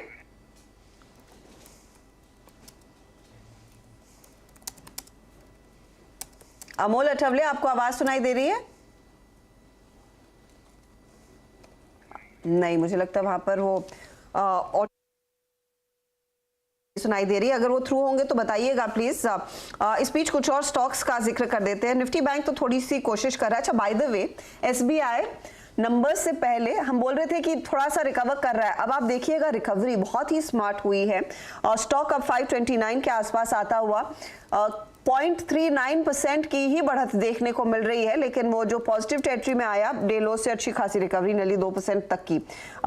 L&T कल ज्यादा इसने कुछ किया नहीं, आज भी थोड़ा सा फ्लैटिश है, लेकिन यहाँ पर निचले लेवल से फिर खरीदारी देखने को जरूर मिल रही है। अब क्योंकि हमने SBI की बात की, हमारे साथ सुमित अभी भी बने हुए हैं। सुमित, SBI नतीजे कल आएंगे और ऑफ कोर्स नतीजों पर तो मार्केट रिएक्ट करेगा ही, लेकिन मेरे ख्याल में ज्यादा इस पर इंटरेस्ट है सभी का कि क्या डिस्क्लोजर आता है अदानी ग्रुप के एक्सपोजर को लेकर, करेक्ट? देखिए, एक डिस्क्लोजर तो ऑलरेडी दे चुके हैं कि 23,000 करोड़ रुपए के आसपास का एक्सपोजर है और रफली 30 लाख करोड़ रुपए की उनकी लोन बुक है। तो उसके सामने अगर इसको आप कहीं रखकर चलेंगे तो करीब 1% या उससे नीचे आपको दिखाई पड़ेगा। तो लोन बुक के वाइज तो एक्सपोजर शायद नहीं है, लेकिन हाँ, ये सवाल ज़रूर होंगे और ये तीखी होगी। तो कल प्रेस कॉन्फ्रेंस उनकी, जो कि वर्चुअल प्रेस कॉन्फ्रेंस है, किस तरह की प्रेस कॉन्फ्रेंस है और किस तरह के डिटेल्स वहाँ आते हैं, वो क्रूशल रहेगा। अब आते हैं नंबर्स के ऊपर। सबसे पहले तो SBI already beat and down है, बहुत ज़्यादा गिरावट आ चुकी है इस न्यूज़ फ्लोज के बीच में, 10% के आसपास। ये भी उस रिपोर्ट के बाद से करेक्ट हुआ है। तो उस डिटेल के बीच में, उस तरह की सिचुएशन के बीच में अब नंबर्स आएंगे। अनुमान यह है कि NII फ्रंट पे 37,060 करोड़ रुपए के आसपास का एक NII का नंबर होगा। 30,687 करोड़ रुपए के सामने ये नंबर होगा। YOY बेसिस पे 20% की बढ़त है और सीक्वेंशियल बेसिस पर भी 5.5% की बढ़त। पिछली तिमाही में रोबस्ट नंबर दिए थे SBI ने और उसके सामने अभी SBI के नंबर आने जा रहे हैं। Q-on-Q बेसिस पे 13,587 करोड़, जो कि 2.5% Q-on-Q बेसिस पे बढ़ेगा और 61% YOY बेसिस पे बढ़ने का अनुमान लगाया जा रहा है। कंपनी के लिए जो NPA फ्रंट की सिचुएशन है उसमें 3.35% के आसपास ग्रॉस NPA का एक नंबर रहने का अनुमान लगाया जा रहा है और ये ICICI मान रहा है। स्लिपेजेस का नंबर क्रूशल है, नेट NPA का नंबर क्रूशल है, लेकिन सबसे क्रूशल तो रहेगा कि कंपनी के बयान कैसे आते हैं, खास तौर से अदानी समूह के एक्सपोजर को लेकर या बाकी गोइंग फॉरवर्ड आउटलुक इस तरह के सेक्टर्स के साथ। तो ये चीज़ें हैं जिनको आप SBI में नज़र रखेंगे। और अच्छा, क्योंकि नतीजों की बात हुई तो लगे हाथ में डिवी स्लैब के नंबर से बात कर लेता हूँ। डिवी स्लैब के केस में रेवेन्यूज़ करीब 30% गिरने का अनुमान है। 1782 करोड़ रुपए के आसपास के रेवेन्यूज़ रहेंगे 2493 करोड़ रुपए के सामने। EBITDA 599 करोड़ रुपए से गिरकर करीब के आसपास नंबर आएगा 1100 करोड़ से हाफ होकर, और मार्जिन्स 44 से घट के 33% इस तिमाही के अंदर देखने को मिल सकते हैं। और मुनाफे फ्रंट पर भी करीब 464 करोड़ 902 करोड़ के सामने। तो YOY बेसिस पे एक स्टीप डिप की बात है, लेकिन सीक्वेंशियली शायद फ्लैटिश टोन पे नंबर आते दिखाई पड़ेंगे। यहाँ पे US कमेंट्री, नए प्रोडक्ट लॉन्च, US FDA की जांच, ये कुछ ऐसी चीजें इनको बाजार बहुत क्रूशियली वॉच करेगा। तो ये इंपॉर्टेंट आंकड़े कल के ऑफ कोर्स ITC पर भी हम आगे डिस्कस करेंगे कि क्या एक्सपेक्ट कर रहा है मार्केट, उसके लिए आशीष को जोड़ेंगे। शुक्रिया सुमित इस अपडेट के लिए। अच्छा, हम बात कर रहे थे SBI की और वहां पर डिस्क्लोजर का इंतजार रहेगा, लेकिन इंडसइंड बैंक जिसने डिस्क्लोजर दिया वो पॉजिटिव टेरिटरी में और अच्छा मूव देखने को मिल रहा है इस समय। बात करते करते करीब 3% तक की तेजी। गौरव बिस्सा, इंडसइंड बैंक पर इस समय आपकी क्या राय रहेगी? 29 रुपए ऊपर और एक बहुत शार्प रिकवरी देखने को मिली है डे लो से, जो करीब 1030 के आसपास था, वहां से 40-42 रुपए भाग चुका है। देखिए, काफी अच्छा मोमेंटम है। अगेन इसने भी प्रीवियस जो लो थे कल के उसमें तोड़ा नहीं है और एक अच्छा बाउंस पे हमको देखने मिला है। जो अप्रैल मई के बीच में जिसने बनाया था हाई, उसको रिटेस्ट करके उसके स्तरों के नीचे जा नहीं रहा है। ब्रीफली गया है लेकिन क्लोज नहीं हो रहा है। जो आपके 1025, 1030 के थे वही आपका स्टॉप लॉस होगा। ये सस्टेन अगर हो गए तो ये जो रैली है, करंट अपसाइड है, ये एक बार 1130 से 1140 तक के लेवल आपको दिखा सकती है। तो मुझे लगता है कि काफी अच्छी पुल बैक है और यहाँ पे जो है कंटिन्यूड अपसाइड आपको देखने मिल सकती है। ओके, चलिए अभी काम करते हैं इंडसइंड बैंक के बाद। अब 4 का चौका का जो सीक्वेंस है वो शुरू करते हैं। 4 ट्रेड आएंगे आपके पास। ऑप्शन स्टेट, सस्ता ऑप्शन, सुपरस्टार और 4 के चमत्कार और मिड कैप फंडा। सस्ता ऑप्शन पिक करते हैं पहले प्रशांत सावंत से। प्रशांत जी बताइए क्या पिक कर रहे हैं आप आज का ऑप्शन? स्टॉक पे काफी वक्त से ध्यान था वोल्टास। मुझे लग रहा है कि अब एक वीक मार्केट में बहुत स्टेबिलिटी दिखाने के बाद वो अपनी नेक्स्ट मूव यानी ऊपरी मूव के लिए तैयार हो रहा है। तो यहाँ पे मैं कॉल ऑप्शन के जरिए इसको ट्रेड करना चाहूंगा और इसकी जो फरवरी की 820 820 स्ट्राइक प्राइस की जो कॉल ऑप्शन है, ये करीबन 23-24 के रेंज में चल रही है। मेरा स्टॉप लॉस यहाँ पे होगा 12.5 और टारगेट में 1 देख रहा हूँ यहाँ पे 35 का, टारगेट 2 देख रहा हूँ 44 तक का। ओके, चलिए तो वोल्टास इस पर आपको दाम लगाना है। अब चलते हैं FNO सुपरस्टार के लिए अमोल के पास। अमोल बताइए। अनुज जी नमस्ते। FNO सुपरस्टार में मुझे एक रिलायंस का फ्यूचर अच्छा लग रहा है, अभी 2335 पे चल रहा है। टारगेट मुझे लगता है 2440 तक जा सकता है और स्टॉप लॉस उसका रहेगा 2290। काफी ओवरसोल्ड कैटेगरी से स्टॉक अभी ट्रेड कर रहा है। आई थिंक वीकली पे अगर हम देखेंगे तो एक डबल बॉटम सपोर्ट लेवल के आसपास रिलायंस इंडस्ट्रीज ट्रेड हो रहा है। कल के मार्केट के फॉल में भी अगर हम देखें तो स्टॉक नया लो बना नहीं हुआ है, अब तो फॉर्मेशन काफी अच्छा लग रहा है।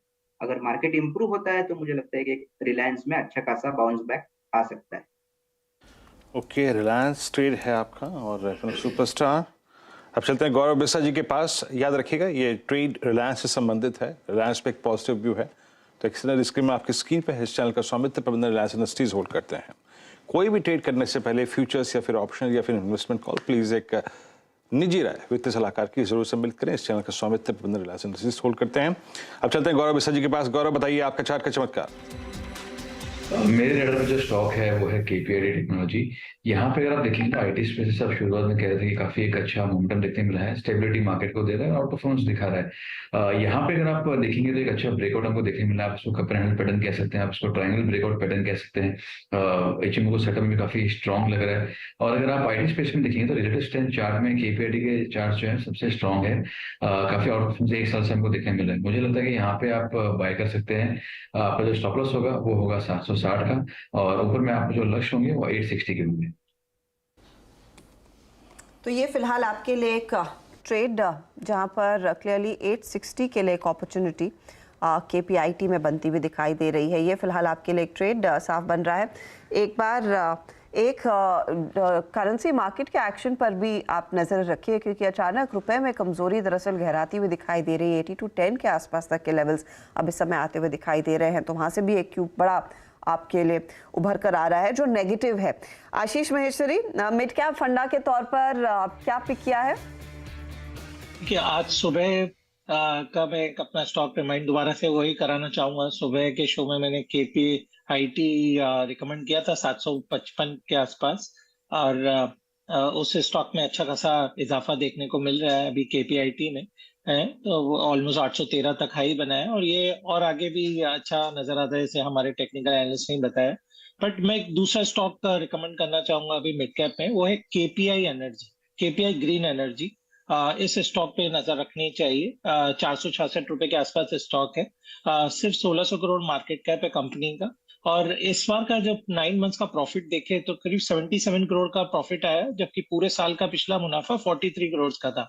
अब आप अडानी ग्रीन एनर्जी जैसी कंपनी जो 1,60,000 करोड़ के मार्केट कैप पर कोट कर रही है और भी मुनाफे से 500 करोड़ का है और ये कंपनी जो करीब 100 करोड़ से ज्यादा का मुनाफा अर्जित करेगी और जो कर रही है तो मार्केट कैप काफी लो है उसका 1650 करोड़ का।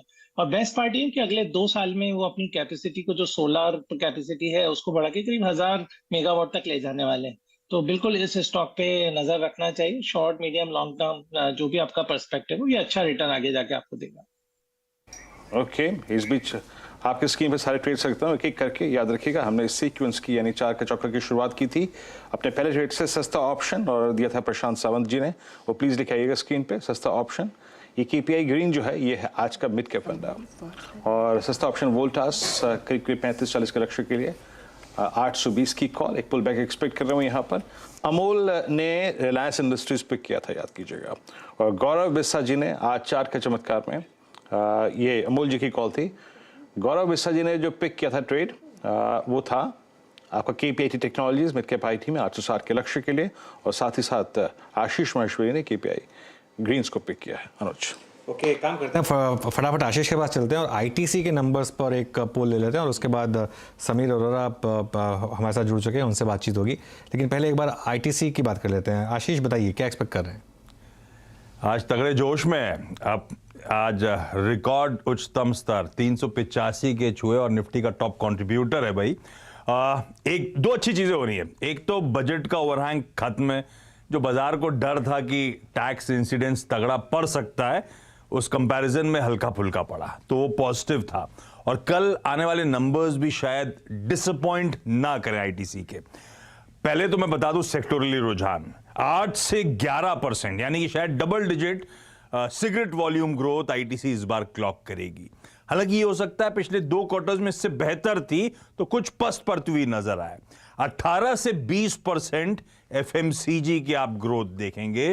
हॉस्पिटैलिटी में स्ट्रॉन्ग परफॉर्मेंस होगा, थोड़ा सा पेपर बिजनेस ठंडा होगा और एग्री बिजनेस जो है जो ट्रेडिंग का कारोबार उसमें थोड़ा ठंडापन होगा, बेसिकली इसीलिए क्योंकि लास्ट ईयर जिससे हम कंपेयर कर रहे हैं वहां पे बेस काफी बड़ा था।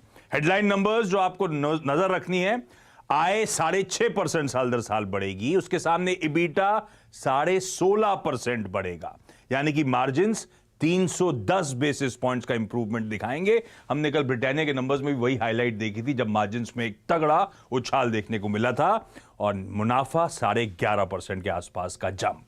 तो ये नंबर्स एक्सपेक्टेड, कुछ की ओवरहैंग शट हैं, स्टॉक आज बढ़िया मूड में, फ्लेवर में नजर आएगा आपको। ओके आशीष, चलिए शुक्रिया ये सब नंबर्स हमारे सामने रखने के लिए। आईटीसी आज का clearly stock of the day. लेकिन अब हमारे साथ समीर अरोड़ा जी जुड़ गए हैं, उनसे एक खास बातचीत कर लेते हैं और जान लेते हैं कि वो मार्केट को इस समय किस तरीके से अप्रोच कर रहे हैं। और हीलियोस कैपिटल के ऑफकोर्स फाउंडर समीर जी, गुड आफ्टरनून। बजट मैं तो ठीक हूँ, जी लगाओ नाम के आगे। हाँ वो समीर, वो आपने पिक्चर देखी थी वेलकम में, वो हाँ नहीं वो वेलकम में, देखिए मैं तो आपको जी के बोलूँगा क्योंकि ऑब्वियसली आप तो बड़े मुझसे, आप मुझे मत जी के बोलिए। वो कहते हैं कि वो तो बोलते हैं कि मुझे जी मत बोलिए, बोले कि नहीं ऐसे थोड़ा ना होता, आजकल तो बिस्कुट को भी पार्ले जी बोलते हैं तो लेकिन मैं आपसे रिक्वेस्ट करूँगा मुझे जी मत बोलिए आप। कुछ नाम ऐसे होते हैं ना, ऑब्वियस होता है जी आएगा, पांडे जी। हाँ नहीं लेकिन हाँ खैर समीर और मैं खैर काफ़ी we go long way back, तो हम एक दूसरे को फर्स्ट नाम से ही बुलाएंगे तो दोनों में से किसी को कोई प्रॉब्लम होगी नहीं। तो ये लेकिन समीर सर, ये बजट तो साइड शो बन के रह गया, अब पूरा का पूरा इशू हो गया, ये जो डोमिनेंस ले रहा है अदानी ग्रुप का। आप किस तरीके से रीड कर रहे हैं जो रीसेंट डेवलपमेंट्स हुई हैं, जिस तरीके से मार्केट कैप टूटा है, जिस तरीके से बॉन्ड्स की सेलिंग हुई है, जिस तरीके से वो रिपोर्ट आई और उसके बाद लगातार वन वे सेलिंग आई है ग्रुप में? मुझे लगा था लास्ट वीकेंड में दैट मंडे को अडानी एंटरप्राइज का वो थोड़ा एफपीओ का प्राइस जो बैंड है या जो भी प्राइस है वो 10% अगर आप कम कर देते तो उस वक्त वो डील बड़े आराम से हो जाती। जो भी लोगों ने लेना था, जो पहले से इन्वेस्टर्स हैं, जो ज्यादा वो बिलीवर्स हैं, व्हाटएवर बी द लॉजिक, वो आपको मिल जाते हैं। लेकिन अगर आपका प्राइस डिफरेंस इतना हो गया between the market price and FPO price, then उसके बाद उसको रैम थ्रू करना, दैट आई थिंक लोगों ने गलत एडवाइस दी अडानी ग्रुप को कि आप किसी भी हालत में पहले एफपीओ कर दीजिए, डजंट मैटर कि कौन इन्वेस्ट करना है। अब वो गलती हो गई है, लेकिन मुझे बिग पिक्चर में ये लगता है कि उसके बाद बाय द वे मैंने मंडे को गुजरात अंबुजा के शेयर लिए जब वो कोई 20-25% डाउन हो चुके थे इस साल, ऑफ कोर्स उसके बाद वो 5-10% और डाउन हो गए हैं। लेकिन इन जनरल मुझे नहीं लगता कि ये कोई लार्जर इशू है in terms of bonds and in terms of banks. It may was a larger issue in terms of कि काफी 2-3 स्टॉक्स की वैल्यूएशन बड़ी हाई हो गई थी, बहुत ज्यादा, पी कह लें या जैसे भी कह लें या मार्केट कैप कह लें, अब वो करेक्शन हो रही है। पर मुझे ये नहीं लगता कि इससे कोई बड़ा थ्रेटन हो गया है कि हमारा बैंकिंग सिस्टम नहीं होगा या वो बॉन्ड्स के पैसे नहीं दे पाएंगे या वो डेट नहीं रोल कर पाएंगे, बिकॉज जनरली ऐसे मुझे अभी भी लगता है कि उन्होंने अच्छे इंप्लीमेंट या किए हैं, लेकिन वैल्यूएशन बड़ी अजीब थी, इसलिए किसी ने वो शेयर खरीदे नहीं, वो 3-4 कंपनियों के। ये जो कंपैरिजंस हो रहे थे पास्ट एक्सीडेंट से, ये आपको लग रहा थोड़ा अनचैरिटेबल है इवन ग्रुप को लेकर और इवन बैंकिंग सिस्टम को लेकर? हाँ बिल्कुल, इनफैक्ट मैं तो पर्सनली बॉन्ड लेने वाला हूँ अडानी पोर्ट्स के, वो 85 वगैरह में मिल रहे हैं एक साल के लिए, मेरे को 18-20% डॉलर में मिल जाएंगे। सो आई डोंट सी दैट कि कोई इतना बड़ा इशू हो गया।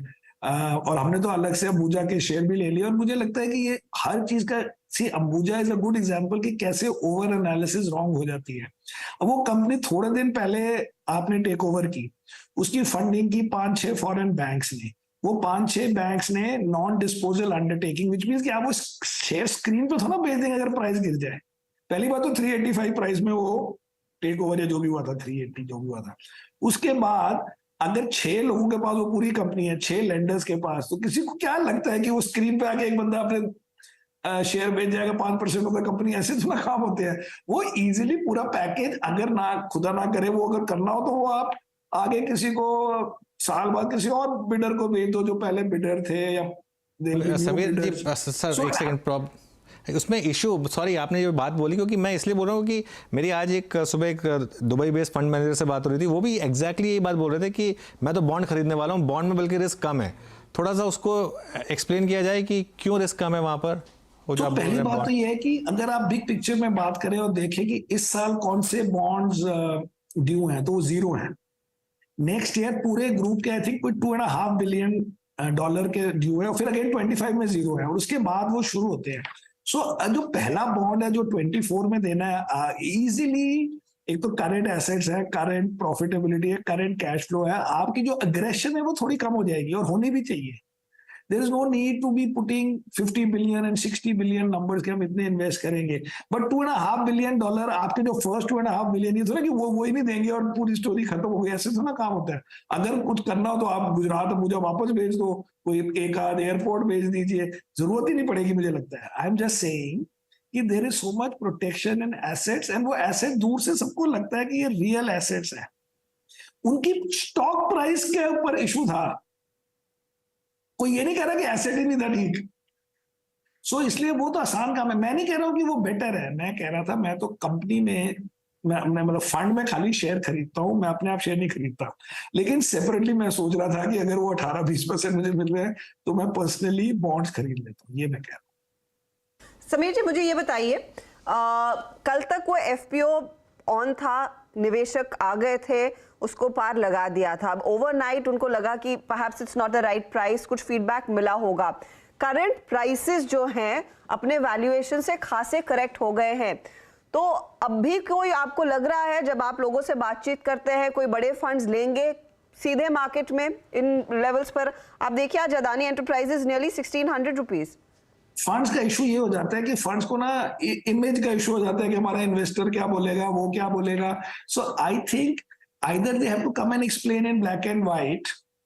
जैसे मैंने अंबुजा ले लिया, लेकिन बाकी लेने में मैं कहूंगा पहले मुझे और समझाओ कि कैश फ्लो कितना है, ये कितना है, वो कितना, तो ब्रॉडली मुझे पता है, बट स्टिल उसके लिए इट इज बेटर कि अगर कोई लार्ज वेल नोन कोई सॉवरेन फंड कोई आके ले ले, जिससे जैसे 2008 में जब गोल्डमैन सैक्स को प्रॉब्लम हुई थी तो वॉरेन बफेट ने आके शेयर ले लिए थे, तो उनके बेसिस पे सारे वर्ल्ड ने फिर ले लिए। यू नीड वन गाय जिसने और क्लोजर एनालिसिस करी हो, जो कि मैं डाल रहा हूँ 1-2 बिलियन, और मुझे लगता है प्लस माइनस या तो आप 1-2 बिलियन ऐसे रेज कर लो, या एक आध कोई प्रोजेक्ट या कोई बिजनेस थोड़ा सा कम मतलब बेच दो थोड़ा सा, या उसमें स्टेक बेच दे, just to show to the world कि कोई शॉर्टेज नहीं है पैसों की, क्योंकि हमारे वो अच्छे हैं। लेकिन अभी वो स्पाइरल में जा रहा है, स्पाइरल में somebody big has to do it। मेरे थोड़े से लेने से वो नहीं चेंज होगा काम। बट आई डोंट थिंक कि मुझे कोई रात को नींद नहीं आई थी कल रात को भी कि हाय पता नहीं क्या हो गया। It is okay. And actually ये जो कैंसिल किया डील, मुझे लगता है ये तो बिल्कुल बुरी बात नहीं है। क्या मतलब है कि पहले दिन ही बेचारा जो भी इन्वेस्टर हो उसके 50% उड़ा दिया आपने, या उस वक्त 30% उड़ा दिए, कोई फायदा नहीं, उससे कोई गुडविल नहीं अर्न होती। एवरीबडी फील्स कि जिसके 30% डाउन है वो फर्स्ट डे आके बेच देगा, so it does not even give you stability. So it is better to, जो कंपनी को 2 बिलियन रेस करने, वही मैं कह रहा हूँ वो 1.5 रेस कर लेते, 25% डिस्काउंट दे देते। It does not matter, those issues should not be कि अब हमने 3200 अनाउंस किया था, अब हमें 32 में बेचना है। ये उनकी गलती थी मेरे हिसाब से, एडवाइस की। अच्छा समीर सर, आपने कहा कि आपने एक अंबुजा में एक्सपोजर लिया, इसी आई थिंक पूरे एफपीओ की आड़ में आई थिंक बाजार ने बैंकों को भी तोड़ा, पीएसयू बैंक्स को तोड़ा, आईसीआईसीआई बैंक भी टूटा, इंडसइंड बैंक टूटा। ऐसा अगर आपको बैंक्स पर क्या व्यू है, आप क्या इस डिप में बैंक्स को भी उसी पर्सपेक्टिव से देखेंगे? मैं बैंक को इसलिए हम नहीं ले रहे हैं क्योंकि वो तो हमारा ओवर ओनरशिप है, हमारे 7.5% पर नेम होता है, उसमें हमारा स्टेट बैंक मेरा 7.5 से ज्यादा है, तो हमने बैंक्स लिए नहीं। बट हमने एक भी शेयर बेचा नहीं और नाम बेचेंगे, और हमें लगता नहीं कि 1 रुपए का नुकसान होगा। First of all the thing is, अगर आपके पास बड़े सारे एसेट्स हो और बड़े सारे कैश फ्लो हो और एंड में कोई 10 साल बाद कुछ होना हो तो हमें नहीं पता, लेकिन अभी ये पहले 5-6 साल विच इज बियॉन्ड जो हमारी नॉर्मल एनालिसिस की लाइफ होती है, कुछ नहीं होना मेरे हिसाब से negative to any bank. Okay, तो ये मामला आपको लगता है कि बस और 1-2 हफ्ते बाद ठंडा पड़ जाएगा फिर समीर सर, और बाकी मार्केट फिर फोकस कर पाएगा बाकी चीज़ों पर? तो वॉल्यूम्स वगैरह देखो तो मुझे तो लग रहा था आज खत्म हो जाएगा, अब आज नहीं होगा तो कल हो जाएगा, बट बिकॉज ऑफ, आप वैसे भी सोचिए अगर इस पेस पे स्टॉक गिरते रहे तो वैसे भी 5 दिन की स्टोरी नहीं हो सकती, क्योंकि आप कोई और 50% गिरा दोगे शेयर को। अब टू सी कि जो प्लेज के शेयर्स वगैरह का आया उसमें भी नहीं लगा कि कोई प्लेज इस लेवल पे पहुंच गया कि अब पता नहीं क्या होगा। I mean highest pledge I think was in Adani port 30%, और बाकी में तो 5-5, 6-6, 7-7% के प्लेज थे, तो उसमें भी कोई इश्यू नहीं लगा कि, लेकिन क्या है कि that's what I am saying, ये फॉरेनर या इवन इंडियन जो फंड मैनेजर है उसको थोड़ी वो होती है till he get some comfort, तो उसको रिजॉल्व करने के लिए they have to be on the front foot. अभी उन्होंने कोई कॉन्फ्रेंस कॉल, कोई बड़ा वेबिनार, कोई ब्लैक एंड व्हाइट में आके नहीं समझाया ना, खाली टीवी में सुनाया। वो फंड मैनेजर को डायरेक्टली भी करना चाहिए एड्रेस एज अ ग्रुप। खैर, इस पे तो हम पूरा 1 घंटा बात कर सकते हैं, लेकिन अब थोड़ी सी और बात कर लेते हैं समीर सर। एक मार्केट में ओवरऑल अब क्या मूड है, क्योंकि फेड का आउटकम भी आ गया, बजट भी निकल गया। एक चीज़ जो नहीं खत्म हो रही है वो है FIS सेलिंग। कल भले ही थोड़ी सी बाइंग थी, लेकिन 6 से 7 हज़ार करोड़ दिन की सेलिंग आ रही है। ये आपके हिसाब से क्या हो रहा है, और क्या ये बड़ा रिस्क रहेगा इस साल? पिछले साल तो हमने बचा ली थी, लेकिन ये कंटिन्यू किया तो। पर मुझे नहीं लगता था कि ये इतना बड़ा रिस्क होगा, लेकिन अभी चल रहा है आजकल, तो आई कैन नॉट इमीडिएटली से, बट बिग पिक्चर में मेरी लॉजिक ये थी कि यूएसए इज डूइंग वेल, वो तो 9-10% उनका नैस्डैक वेयर अप हो गया, and China is doing well, तो हम हो सकता है कि अंडर परफॉर्म करें, बट हम नेगेटिव क्यों है उस बात से मैं अपसेट हूँ। इसलिए मैं मानने को तैयार नहीं हूँ कि ये एनवायरमेंट में China is up 15%, US up 10%, and we are down, I think our index on 5-6% और व्हाटएवर। सो ये मेरे को नहीं लगता कि लॉजिकल है, एंड इसलिए मैं अभी भी बुलिश हूँ कि ये plus minus a few days की बात है। एंड वैसे भी आप देखिए उन्होंने चाइना में क्या क्या चीजें माफ की हैं, उसी फॉरेन इन्वेस्टर ने लास्ट ईयर क्या क्या हुआ है वहां पे। सो मुझे ब्रॉडली नहीं लगता कि this thing will last, and over the year I am still very bullish. अच्छा, समीर सर से बातचीत करते हुए and even in the short term, forget about long term, मुझे तो लगता है 1-2 दिन 4 दिन, पता नहीं अब वो दिन कितने होंगे, but there is no reason कि इतना यहाँ से सेल किया जाए। अब ये इवेंट बन गया तो उस इवेंट की सेलिंग थोड़ी हो रही है, बट वो भी अगर अब स्टॉक इतने गिर गए हैं तो अब क्या मतलब जीरो से मतलब कैसे आएंगे। सर, आपसे इतनी देर से बात हो रही है, अभी तक बजट का रिएक्शन नहीं लिया हमने सर से। वाकई अगर आप देखिए इस बार भूल गए, आप भी भूल गए, हम भी भूल गए, मैं भी, हाँ, हम भी भूल गए, आप भी भूल गए सर। बजट कैसा लगा सर? कैसा लगा सर आपको बजट?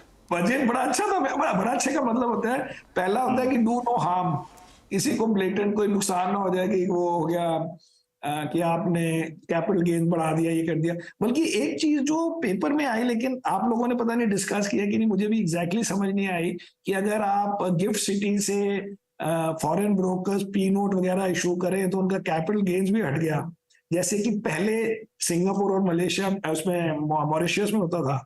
अब अगर ये एक्चुअली हो चुका है, जो एटलीस्ट न्यूज़पेपर्स में आया, आई थिंक हिंदू बिजनेस लाइन में आया, so that would be a huge positive, जो भी समझ ही नहीं आई। And it is logical, because आप उसको फाइनेंशियल सेंटर बना रहे हो, आप सिंगापुर मॉरिशस को सब्स्टिट्यूट कर रहे हो, तो अगर वो चीज वहां पे हो गई, that is a very big deal. But वैसे भी अगर आप टैक्सेस वगैरह लें, किसी को कोई नुकसान नहीं, थोड़ा बहुत सबको फायदा, एंड फिस्कल डेफिसिट भी in control, plus fiscal deficit में मोस्टली ज्यादा स्पेंडिंग कैपिटल इन्वेस्टमेंट में हो रही है रादर देन रेवेन्यू, सैलरी दे दी, इंटरेस्ट दे दिया, इसका कुछ आगे एसेट नहीं बनता। सो ओवरऑल बजट अपनी तरफ से बहुत ही बढ़िया था, इसलिए वो बजट का भी इफेक्ट अब नहीं आया, तो चलो 4 दिन बाद आएगा, बट बैकग्राउंड में तो है ही ना कि बजट अच्छा था। अब मुझे याद है जब पिछली बारी आपसे बात हो रही थी एंड बजट एक्सपेक्टेशन में, दिनशा साहब ने भी ये कहा था कि कैसे कंजम्पशन को फ्यूल किया जाएगा, उस पर नजरें होंगी। वो न्यू रिजीम में ही सही, लेकिन स्लैब चेंजेस हुए हैं, लेकिन हाथ में क्या कुछ एक्स्ट्रा मिलेगा जो कंजम्पशन को फ्यूल करेगा? हुआ बहुत ज्यादा, एंड में वो खाली 5-6-7 हजार करोड़ की बात समझ आई है कि इतने करोड़ का ही खाली मिला है। तो उसमें खाली एक और पॉजिटिव ये है कि अब ये इलेक्शन ईयर है, और इलेक्शन ईयर में पैसे बड़े स्पेंड किए जाते हैं सारी पार्टीज के और हम सब कैंडिडेट्स के। तो अगर एक एक कंस्टिट्यूएंसी में 4-4, 3-3, 5-5 कैंडिडेट्स हैं, तो वो अपने करोड़ों खर्चेंगे। सो ओवर टाइम वो 10-20 हजार करोड़ अलग से हो सकते हैं, या 10,000 करोड़, या मे बी मोर, जो इफेक्ट कंज्यूमर के लिए जा रहे हैं, बिकॉज ये चीजें आप जीप्स हायर करेंगे, आप पोस्टर लगाएंगे, बैनर लगाएंगे, लोगों को बुलाएंगे, वो भी अल्टीमेटली कंज्यूमर स्पेंडिंग ही है ना एक तरफ से किसी की। So but otherwise you are right कि वो बहुत बड़ा नहीं निकला, कि खाली 5-6-7 हजार करोड़ से तो कोई फर्क नहीं पड़ता ना कंट्री को। समीर सर, एक सेक्टर जिसने शानदार वापसी की है वो आईटी, और नैस्डैक में भी हमने ज़बरदस्त मूव देखा है। मेटा इनफैक्ट नंबर्स के बाद 20% के करीब ऊपर है।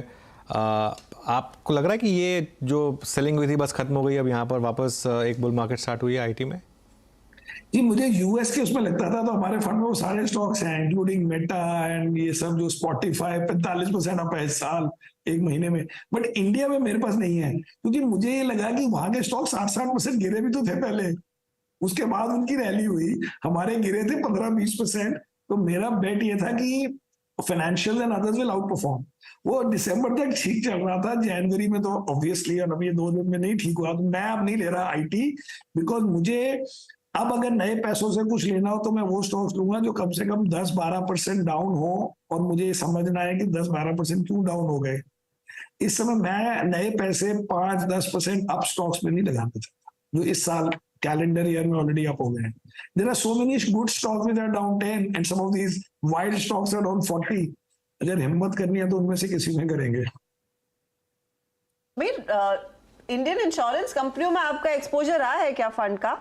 और आज कल और आज में जिस तरह से स्टॉक्स टूटे हैं, क्या अब पैसे लगाने चाहिए? ऑफ कोर्स एक बड़ा विंडो सरकार ने बंद कर दी है, वो आर्बिट्राज की, जो शायद कुछ लोगों को फायदा मिल रहा था। अगर आपने 5 लाख से ज्यादा का प्रीमियम वाली पॉलिसी ले ली, अब सरकार कह रही है वो टैक्सेबल ब्रैकेट में आएगी। स्टॉक्स की धुलाई हो रही है, स्पेशली इन एचडीएफसी लाइफ, जहां पर करीब 10 से 12% प्रॉफिटेबिलिटी पर कंपनी का मैनेजमेंट आकर कह गया है कि इस पर्टिकुलर प्रावधान के बाद नंबर्स पर इंपैक्ट थोड़ा सा आता हुआ दिखाई देगा। लेकिन एक आम निवेशक को या आप जैसे फंड्स अब इंश्योरेंस कंपनियों में क्या पोजीशंस काटने लगेंगे या फिर गिरावट का मौका उठा रहे हैं?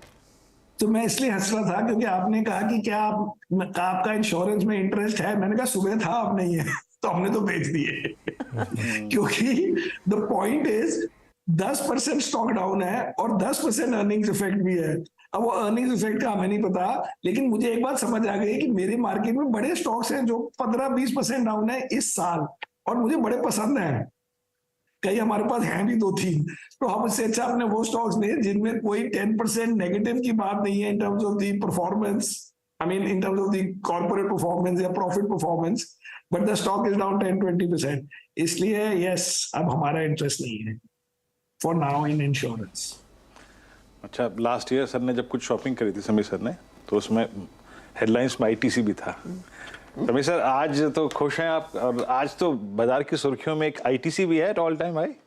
हाँ एग्जैक्टली, आईटीसी हमारे पास काफी है, और आईटीसी तो हमने उसमें तो हमारे को 100% टाइप बन गए होंगे अब इन 2 years और व्हाटएवर, पता नहीं जितने भी साल हो गए। अब वो कुछ चल भी तो जाने चाहिए ना, सारे ऐसे तो ना जो 15% गिर जाए हमारी जिंदगी में। But the broad idea is कि right now the focus is not जो चल गया है, फोकस है कि जो नहीं चला है उसमें मूव अराउंड किया जाए। बिकॉज कुछ स्टॉक जो हमारे हिसाब से बड़े अच्छे हैं, उनके रिजल्ट्स भी अच्छे हैं, वो इस साल 15% क्यों डाउन है। जैसे हमारे पास है ये, अब तो आज पता नहीं कितना डाउन है, वेस्ट लाइफ, उसका रिजल्ट भी बहुत बढ़िया, उसके मार्जिन भी बढ़िया, सब कुछ बढ़िया, और उसने लास्ट ईयर भी बड़ा अच्छा किया, पिछले साल बड़ा अच्छा किया, लेकिन अभी 12% डाउन है इस साल।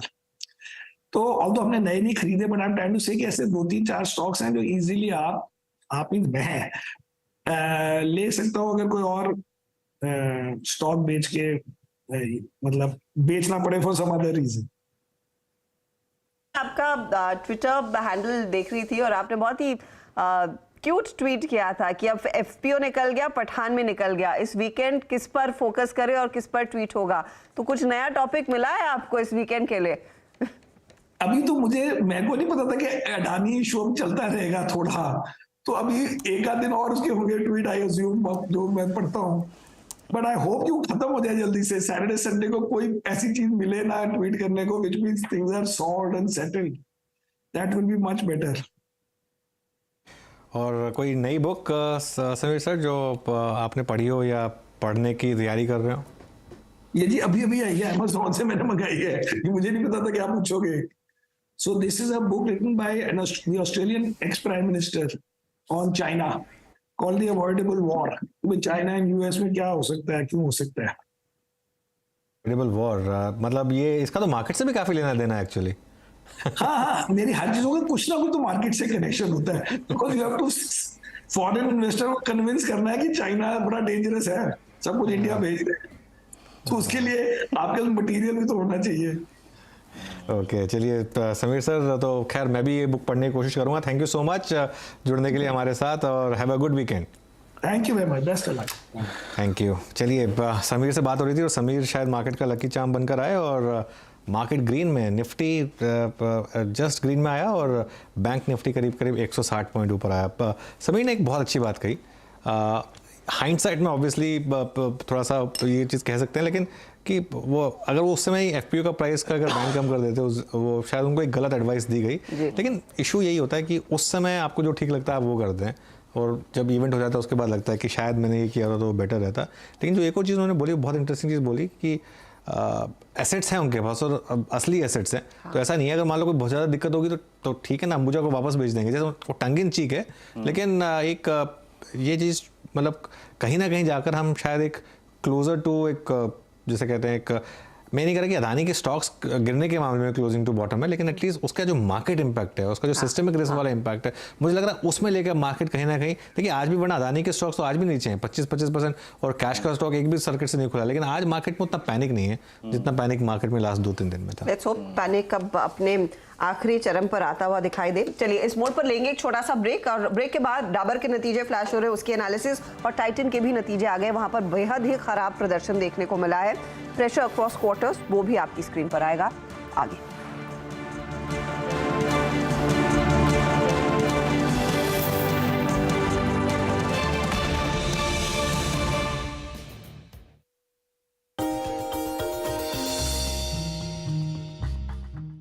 डू यू नो में आज हम बातचीत करने वाले हैं अमारा राजा बैटरीज के बारे में। दरअसल इस कंपनी से रिलेटेड बहुत सारे इंटरेस्टिंग फैक्ट हैं, लेकिन सबसे इंटरेस्टिंग फैक्ट तो इस कंपनी के नाम के साथ ही शुरू हुआ था। दरअसल इस कंपनी का जो नाम है अमारा राजा, वो एक्चुअल में जो एग्जिस्टिंग प्रमोटर हैं उनके ग्रैंड पेरेंट्स के नाम पर लिया गया था, जहाँ पर कंपनी के जो जयदेव गाला साहब हैं उनके ग्रैंड पेरेंट्स में उनकी माता जी का नाम था अमरावती, और साथ साथ राजगोपाल नायडू, इन दोनों को मिला के कंपनी का नाम अमारा राजा बना है।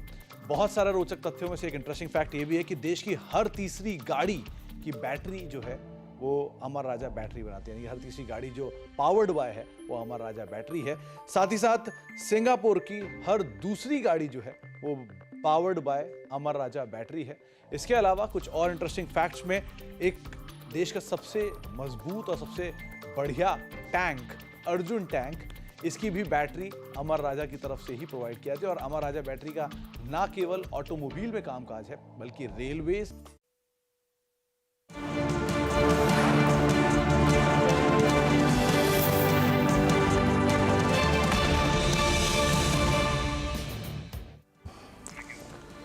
ओके चलिए देखिए मार्केट इस समय तेज हाई तो नहीं, लेकिन कम से कम कोशिश कर रहा है, खासतौर से बैंक निफ्टी। जरा बैंक निफ्टी लेकर आइए, ज़बरदस्त तेज़ी 40,700 इस समय बैंक निफ्टी का रेट, और ख़ासतौर से एक्सपायरी रिलेटेड मूव आपको देखने को मिल रहे हैं यहाँ पर कुछ स्टॉक्स में। इंडसइंड बैंक इस समय इंट्राडे हाई पर, और उसके अलावा 1-2 स्टॉक्स और आएंगे आपके सामने।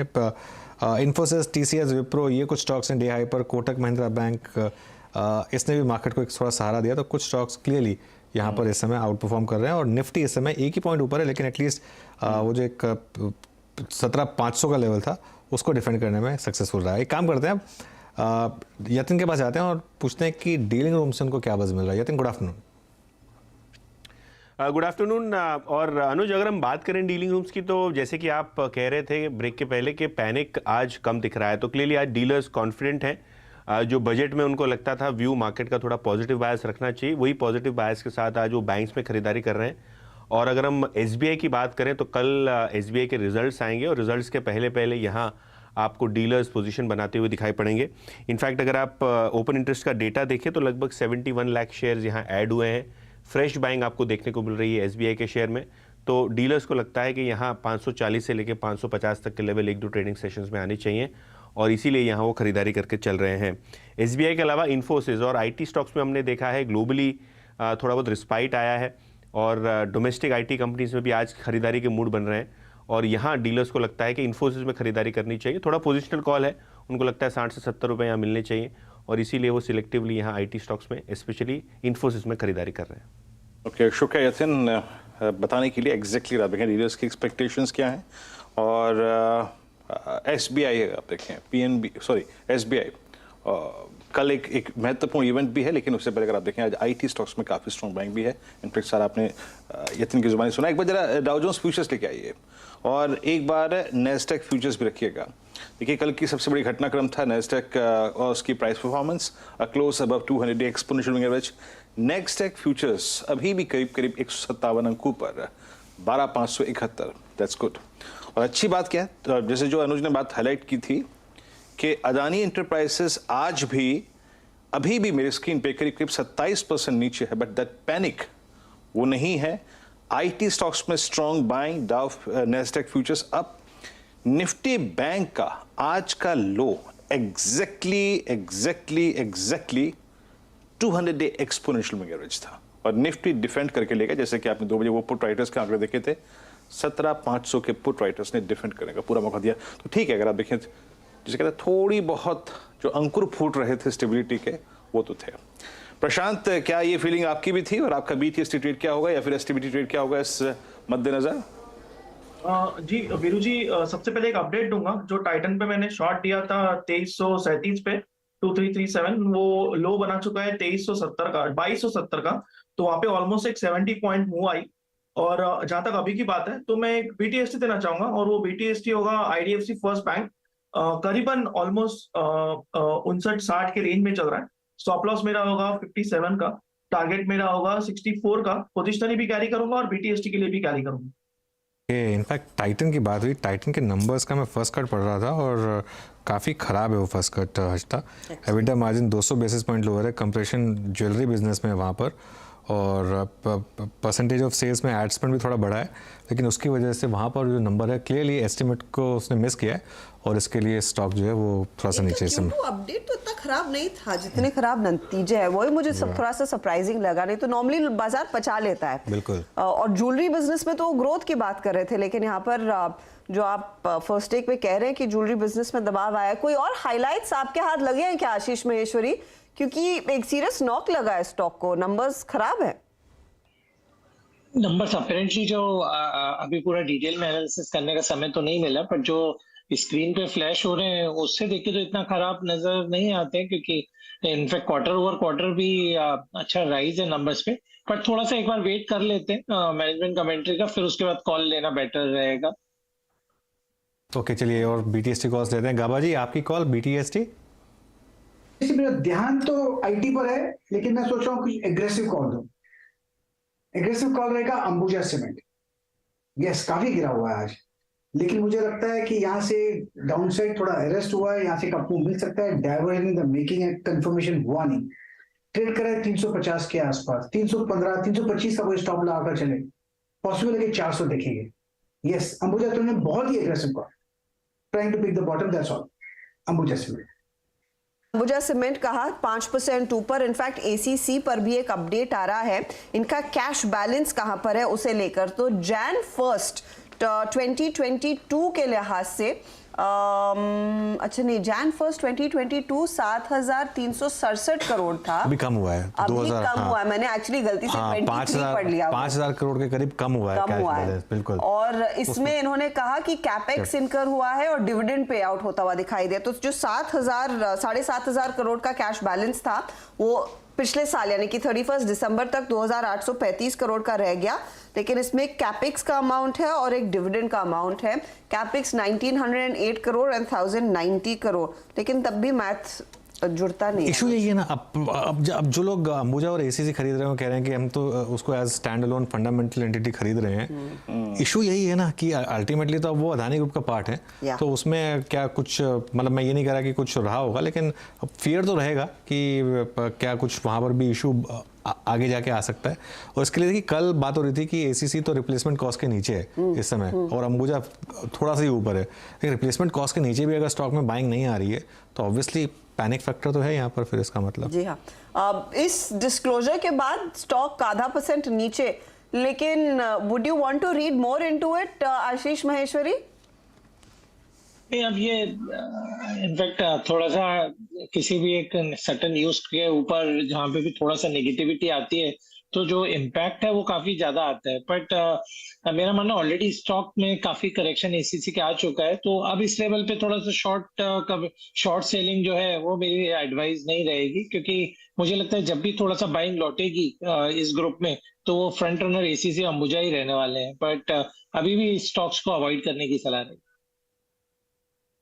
ओके, एक्चुअली ये थोड़ा सा जो हम लाइन इसको चेंज करते हैं, कंपनी के पास 1900 करोड़ का कैपेक्स नहीं, मतलब कंपनी ने कितना कैपेक्स किया है वो और कितना कैश है, वो मेन चीज़ है जो स्टेटमेंट में आई है।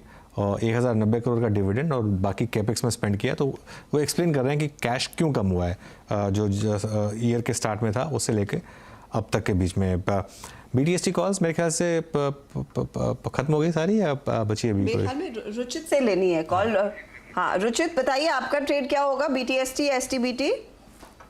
जी आईटी स्पेस में ही BTST करने की सलाह रहेगी, क्योंकि आज अच्छा रिलेटिव स्ट्रेंथ है और उसमें एक पुलबैक मोड में आज हमने काफी समय बाद देखा है LTTS L&T टेक्नोलॉजी सर्विसेज, जो काफी ओवरसोल्ड सेटअप से और ओवरसोल्ड से पुलबैक मूव दे रहा है। तो यहाँ पे हम एक मूव कल के सेशन में एक्सपेक्ट कर सकते हैं। तो करंटली 34-35 के आसपास, 3435 के आसपास यहाँ पे खरीदारी करके जाए BTST के लिए। 3370 के नीचे स्टॉप लॉस रखे 3550 तक के टारगेट्स के लिए। L&T टेक सर्विसेज पर एक तेजी का ट्रेड और यहाँ पर एक अच्छा मौका आपको दिख रहा है। तो हमारे जानकारों ने दरअसल तेजी वाले ट्रेड्स ही पकड़े हैं।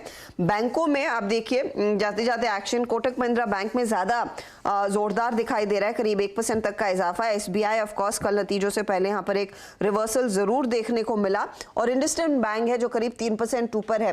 काबा साहब, कोटक वर्सेज इंडसइंड दोनों में अगर कोई ट्रेड क्या लेने वाली सिचुएशन आ रही है, और अगर हाँ तो क्या पिक करेंगे? बस सबसे पहले इंडसइंड मेरे पोर्टफोलियो में है, एक तो बात ये कंफर्मेशन है। दूसरा, 1000 एक जोन होता है जहां पर इंडसइंड बैंक इसके आसपास एक बाउंस ले लेता है, वहां पर सर्वाइव कर ही लेता है। From that angle by itself मेरे ख्याल से इंडसइंड एक बाय है, लेने की जगह अच्छी है अगर व्यू आपका मीडियम टू लॉन्ग टर्म हो। फिर कहां तक जाएगा, हो सकता है 1200 भी चला जाए, यस दैट्स पॉसिबल। रही बात कोटक की, कोटक अब मूव ऑन है, यहाँ पर लेने की जगह भी है। 1740 का स्टॉप लगाएं तो 1800 देखेंगे उसको, बिल्कुल। तो दोनों ही अच्छे हैं, बिल्कुल। एक बाउंस की जगह बहुत बड़ी है और दूसरे स्ट्रेंथ है, दूसरे कोटक में स्ट्रेंथ है, तो I will say by both.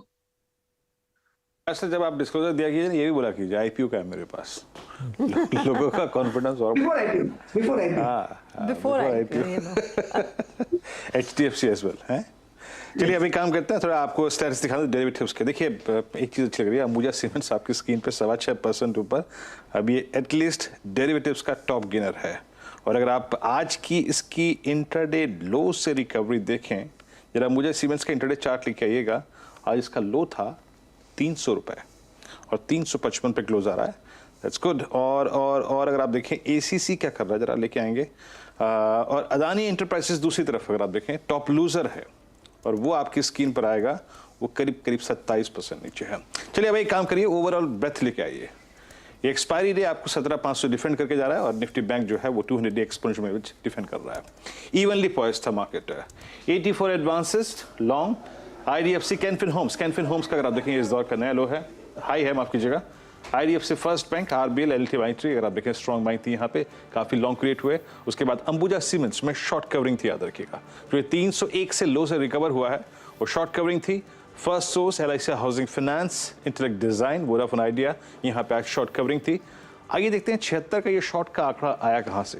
उसमें PI इंडस्ट्रीज था, NMDC टाटा स्टील मेटल्स में आज शॉर्टिंग थी, आज ONGC में शॉर्टिंग थी, और सॉरी माफ कीजिएगा लॉन्ग अनवाइंडिंग, और IOC में अदानी एंटरप्राइजेस में क्लियरली शॉर्टिंग थी। बिरला सॉफ्ट अगर आप देखें आज इनका अगर आप देखें क्लाइंट जो बैंक्रप्सी फाइल की उन्होंने, उसके बाद बिरला सॉफ्ट अगर आप देखें तो यहाँ पे बैकफुट पे सुबह से अगर आप देखें आज इसके नंबर से पहले सॉफ्टनेस थी इवेंट के चलते, अदानी पोर्ट्स में शॉर्टिंग हुई, वर्लपूल में और यूपीएल टाटा केमिकल के नंबर्स खराब आए, लेकिन उसका इम्पैक्ट पूरे सेक्टर पे पड़ा और शॉर्टिंग हुई।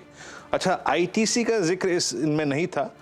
टॉप ओआई गेनर्स के क्रम में याद रखिएगा लॉन्ग साइड पे अगर कोई स्पेस था तो it was FMCG. Please FMCG index लेके आइए, और यहाँ पे ब्रिटानिया ने आज अपने करियर का हाई लगाया, ऑल टाइम हाई, और आईटीसी दोनों में काफी लॉन्ग बिल्डअप। अनुज बिल्कुल, ये आज की क्लोजिंग काफ़ी इंपॉर्टेंट है, और खासतौर से बैंक निफ्टी ने जो 40,500 डिफेंड किया है, और फिर आज बैंक निफ्टी देखिए आज इनसाइड डे, इस चीज़ का ध्यान रखिए। ये एक सुबह भी हमने एक चीज़ डिस्कस की थी कि आज मार्केट में और कुछ होना हो, एक इनसाइड डे जरूर बनेगा, क्योंकि कल इतनी बड़ी वॉलेटिलिटी थी। इनसाइड डे मतलब कल का हाई और कल का लो दोनों प्रोटेक्ट किए निफ्टी ने और बैंक निफ्टी दोनों ने, और नॉर्मली एक इतने बड़े वॉलेटाइल डे के बाद आपको इनसाइड डे ही मिलता है। इनसाइड डे में भी काफ़ी वॉलेटिलिटी थी, लेकिन अब इसके लिए कल का दिन काफ़ी इंपॉर्टेंट हो जाता है, क्योंकि कल न्यू वीकली कॉन्ट्रैक्ट का पहला दिन भी होगा, और जिस तरीके से आज बैंक निफ्टी में थोड़ी स्टेबिलिटी आई है। अब मेरे ख्याल से हर्षिता वीरू जो रिसेंट लो बन गया निफ्टी के 17,390 के करीब निफ्टी पर मेरे ख्याल से, और बैंक निफ्टी पे आई थिंक 39,500 के करीब हमारा लो था, तो वो मेरे ख्याल से अब important level, all important level बन गया, और अब अगली मंदी मुझे लग रहा है इसके नीचे ही आएगी, और अगर ये लेवल डिफेंड हो गए तो शायद एक, लेकिन आज के जो ट्रेड का सबसे बड़ा एक फैक्टर है वो ये कि एक एटलीस्ट बैंक निफ्टी में स्टेबिलिटी आई है, मतलब मोर देन एनीथिंग एल्स। एक जो सिस्टमिक रिस्क मार्केट को डर लग रहा था, मतलब ठीक है थोड़ी वॉलेटिलिटी थी, लेकिन एटलीस्ट उस तरीके का जो एकदम मैडनेस थी वो नहीं थी आज बैंक निफ्टी में। वो मार्केट के थोड़ी सी नर्व जो है सूद करेगा। और एक और चीज़ थी जो कि काफ़ी क्रिटिकल थी, निफ्टी आईटी जहाँ पे काफ़ी कॉन्फिडेंस था हमारा सुबह से ही, अनुज 650% ऊपर, 650 पॉइंट ऊपर है। लेकिन अगर आप टेक्निकली देखें, याद रखिएगा वीकली चार्ट्स कल फॉर्म होंगे, पूरे होंगे, लेकिन मैं आपको अपडेट देता हूं, अगर कल भी निफ्टी आईटी इस लेवल पे क्लोज हो जाए हर्षदा 30,592, सेकंड कंसेक्यूटिव क्लोज होगा above 50 week exponential moving average, जो कि लास्ट टाइम नहीं हुआ था जब एचसीएल टेक्नोलॉजीज ने अपनी गाइडेंस के साथ छेड़छाड़ की थी। सेकंड वीक वो कोलैप्स हो गया था 50 वीक एक्सपोनेंशियल मूविंग एवरेज से। इस बार अनुज सेकंड कंसेक्यूटिव वीक वो क्लोजिंग आ रही है। नहीं, और आईटी में तो खैर जबरदस्त तेजी है वीरू, और ये एक्चुअली आईटी की पूरी तेजी हमारे व्यूअर्स ने एक्चुअली प्ले भी की होगी, लगातार इसकी चर्चा कर रहे थे हम, और इसमें फैक्टर्स जुड़े हैं, और कल भी बात हुई थी कि अगर 25 बेसिस पॉइंट रेट हाइक आया फेड का तो आप आईटी में मैसिव रैली देखेंगे, और वो रैली एग्जैक्टली प्ले आउट हुई है, और फेड ने बोल भी दिया है, अब तो एक इंडिकेट भी कर दिया है।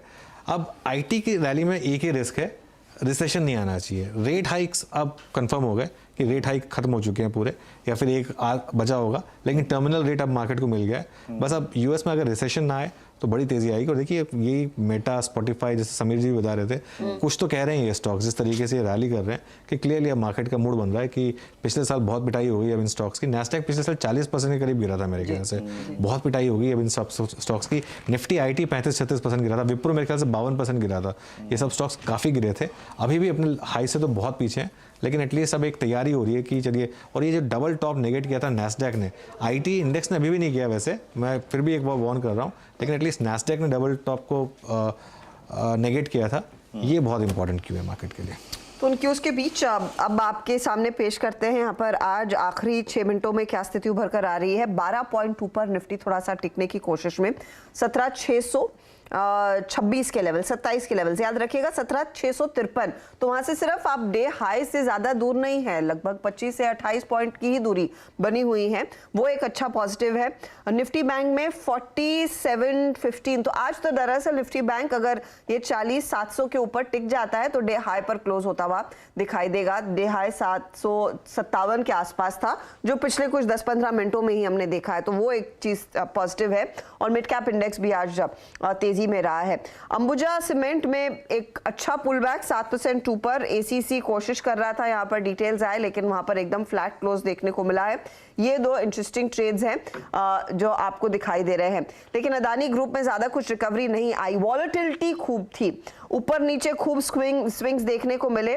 आज का डे हाई अदानी एंटरप्राइजेस का चार्ट रखिएगा प्लीज स्क्रीन पर, 2348 के आसपास था। और क्लोज हो रहा है 1561। इनफैक्ट 1500 के नीचे गया था ये स्टॉक कुछ देर पहले, तो ये in fact lower end of the day पर ही जाकर टिकता हुआ दिखाई दे रहा है। तो वहां पर कोई जो दबाव है वो कम नहीं हो रहा। और अदानी पोर्ट भी आप गौर करेंगे 459 का 52 वीक लो, उसी के आसपास हम देख रहे हैं 52 वीक लो पर दरअसल ये स्टॉक आज जाकर टिकता हुआ दिखाई देगा अदानी पोर्ट। तो वहां पर प्रेशर क्लियरली बना हुआ है। हर्षिता, एक इंटरेस्टिंग चीज जो मैं नोटिस कर रहा था, अदानी इंटरप्राइज में भले सेलिंग काफ़ी हो रही हो, लेकिन ओपन इंटरेस्ट बिल्डअप कोई बहुत ऑब्सीन नहीं है। मतलब करीब करीब 10% का ओपन इंटरेस्ट बिल्डअप है। तो हो क्या रहा है यहाँ पर, और इसके लिए एक्चुअली अंबुजा तो बैन से बाहर आ सकता है 84% पोजीशन। उसके लिए अदानी बैन में भी इसलिए नहीं जा रहा है क्योंकि पोजीशनिंग जो है सब इंट्राडे का खेल है। इसमें जो भी हो रहा है, जो भी मार्केट में गेम चल रहा है अदानी इंटरप्राइजेस, सब इंट्राडे। मुझे लगता नहीं कि किसी की हिम्मत है, मैं कहता हूँ इवन शॉर्ट्स की मुझे लगता नहीं कि हिम्मत है कि शॉर्ट कैरी करे, क्योंकि आज भी सुबह एक बार के लिए तो 10% प्री ओपन में गैप अप उसने, और एक्चुअल ओपनिंग में भी एक बार तो दिखा दिया था उसने 10% गैप अप। तो ये जितना भी इसमें गेम है सब इंट्राडे है, और वही आपको डिलीवरी वॉल्यूम्स में भी रिफ्लेक्ट होगा। 15-16% के डिलीवरी वॉल्यूम्स हो रहे हैं अदानी इंटरप्राइजेस में। तो ये एक जिसे कहते हैं ना पैनिक की वजह से, लेकिन जब चल रहा था तब भी इसीलिए चलता था, तब भी वो इंट्राडे ट्रेडिंग पर और लो डिलीवरी वॉल्यूम पे ही चलता था। तब गिर रहा है तो भी वो इसीलिए गिर रहा है। तो मार्केट में कुछ चीज़ें ना जैसे live by the sword die by the sword, इसमें एग्जैक्टली वही चीज़ हो रही है इस समय। चलिए अब इस मुश्किल लेकिन डिसाइसिव महत्वपूर्ण सेशन की 2 फरवरी के वीकली कॉन्ट्रैक्ट की एक्सपायरी की तरफ हम बढ़ रहे हैं। एक दो डेटा और देख लेते हैं। अंबुजा सीमेंट 6.25% ऊपर। कैनफिन होम्स ने इस दौर का अब नया हाई क्रिएट किया है। मतलब yes, post I think that resignation, that exit, ये अब तक का कैनफिन होम्स का हाईएस्ट क्लोज है। ITC at all time high, Britannia at all time high, और मिड कैप आईटी में 3 स्टॉक्स ने आज अपना पूरा का पूरा जौहर दिखाया। परसिस्टेंट, एलटीआई माइंट्री और LT technology services. HDFC life के लिए याद रखिएगा दिन कतई भी अच्छा नहीं था, 5% के लॉसेस के साथ। ये इसकी मिड ऑफ इनफैक्ट 20 के बाद की सबसे वर्स्ट क्लोजिंग है। आई थिंक बजट में बदलाव हुए प्रावधानों के बाद अगर आप देखें तो आज एचडीएफसी लाइफ में सबसे बड़ा डेंट पड़ा। जैसे कि हम बात कर भी रहे थे सुबह से कि इन परिवर्तनों से लगभग इनके टॉप लाइन में लगभग 10 से 12% का इम्पैक्ट पड़ेगा। और कुछ अगर काउंटर्स को देखें तो आज टाटा केमिकल के नंबर्स खराब थे, लेकिन उसका बड़ा एक इम्पैक्ट हमने यूपीएल पे देखा। यूपीएल भी आज इस दौर के, अगर मैं इस दौर शब्द का इस्तेमाल कर रहा हूँ, यानी 3 नवंबर के बाद सबसे लोवेस्ट क्लस्टर पे आके अगर आप देखें क्लोज होने की तैयारी करता हुआ 698 पे। कुछ आईटी स्टॉक्स फ्रंट लाइन में अगर आप देखें जो अच्छा कर रहे हैं, और विप्रो आपकी स्क्रीन पे, विप्रो यस डे हाई पर आके ट्रेड करता हुआ, और ये एक अच्छी क्लोजिंग की तरफ 409 पे डे हाई। विप्रो का ये close 100 day exponential moving average के ऊपर आएगा 7 अप्रैल 2022 के बाद। अब एक काम करते हैं, वॉल पे हीट मैप लिखा है डायरेक्टर साहब, जरा निफ्टी का हीट मैप देखते हैं। दरअसल देखिए, एक आपको शायद अदानी को तो इसी स्वरूप में देखना पड़ेगा, लेकिन रेस्ट ऑफ द मार्केट में क्या हुआ। यस, सेंसेक्स लगभग 241 अंक ऊपर। मिड कैप्स में अगर आप देखें विश्वास थोड़ा सा लौटा। निफ्टी बैंक याद रखिएगा कमांडिंग पोजीशन में, और एडवांसेस क्लोजिंग के वक्त थे लगभग 1:1 आप मान के चल सकते हैं। 1364 एडवांसेस, 1508 डिक्लाइंस। और उसके बाद अगर आप देखें निफ्टी करीब अदानी इंटरप्राइजेस आपकी स्क्रीन पे आज 1555 पे, याद रखिएगा अभी भी करीब 27% नीचे। डॉक्टर साहब हीट मैप लेके आइए, आप हीट मैप लेके आइए, पूरे निफ्टी का जो कंपोजिशन है उसको देखने की कोशिश करते हैं।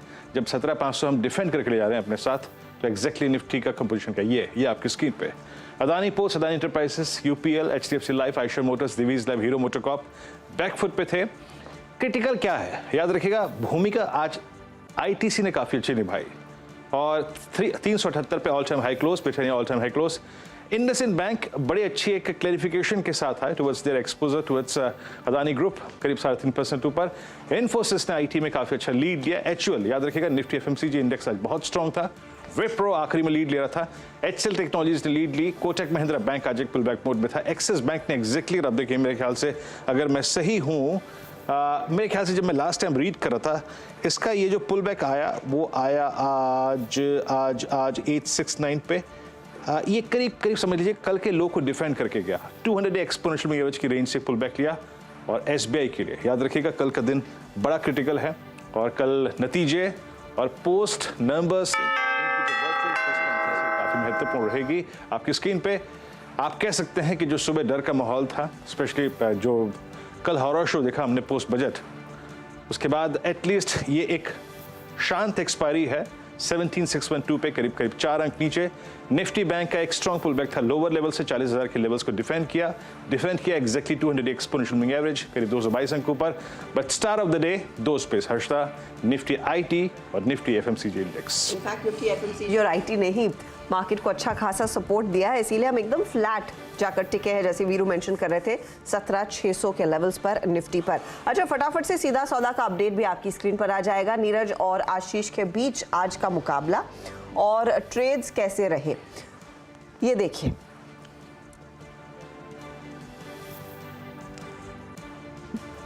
तो आशीष के पोर्टफोलियो में जो स्टॉक्स थे उनमें आप ध्यान देंगे यूटीआई एएमसी एक नेगेटिव साइड का ट्रेड, लेकिन अशोक लेलैंड में तेजी, नंबर्स के बाद अच्छा भागा वो स्टॉक। इसके अलावा आप ध्यान दें ब्रिटानिया था और साथ ही साथ आईडीएफसी, ये वो ट्रेड से जहां पर हमने देखा तेजी बनती हुई दिखाई दी है। लेकिन अब अगर आप देखिए कि नीरज के पोर्टफोलियो के शेयर कौन से रहे और कहां पर सबसे ज्यादा एक्शन रहा, तो नेलकास्ट एक शॉर्ट का ट्रेड, केपीआईटी टेक तेजी वाला ट्रेड साबित हुआ, पर्सिस्टेंट सिस्टम्स और इन्फोसिस ये भी तेजी वाले ट्रेड। इनफैक्ट आईटी का स्टॉक्स का जलवा आज नीरज के पोर्टफोलियो में। आज स्टूडियो में कुछ बदलाव हुए हैं हमारे, तो नेलकास्ट को देखने के लिए और ब्रिटानिया को देखने के लिए हर्षदा ने एक हाई जंप लगाई अभी कुछ देर पहले, बट ठीक है। और जनाब बहुत हाई जंप हो गई, लॉन्ग जंप हो गई इस हफ्ते, बजट था, थक गए और थकान के बाद याद आता है शुक्रवार। जी हाँ, कल शुक्रवार है, फ्राइडे फैक्टर रहेगा हावी बाजार पे और इस बात की खुशी है कि बाजार में थोड़ी बहुत स्टेबिलिटी आज लौट के आई। Let's hope for the best कि फ्राइडे और भी होगा बेहतर गुरुवार से। मुलाकात होगी मॉर्निंग कॉल में, हर्षदा मेरी, नीरज जी और आशीष की। तब तक के लिए नमस्कार। नमस्कार।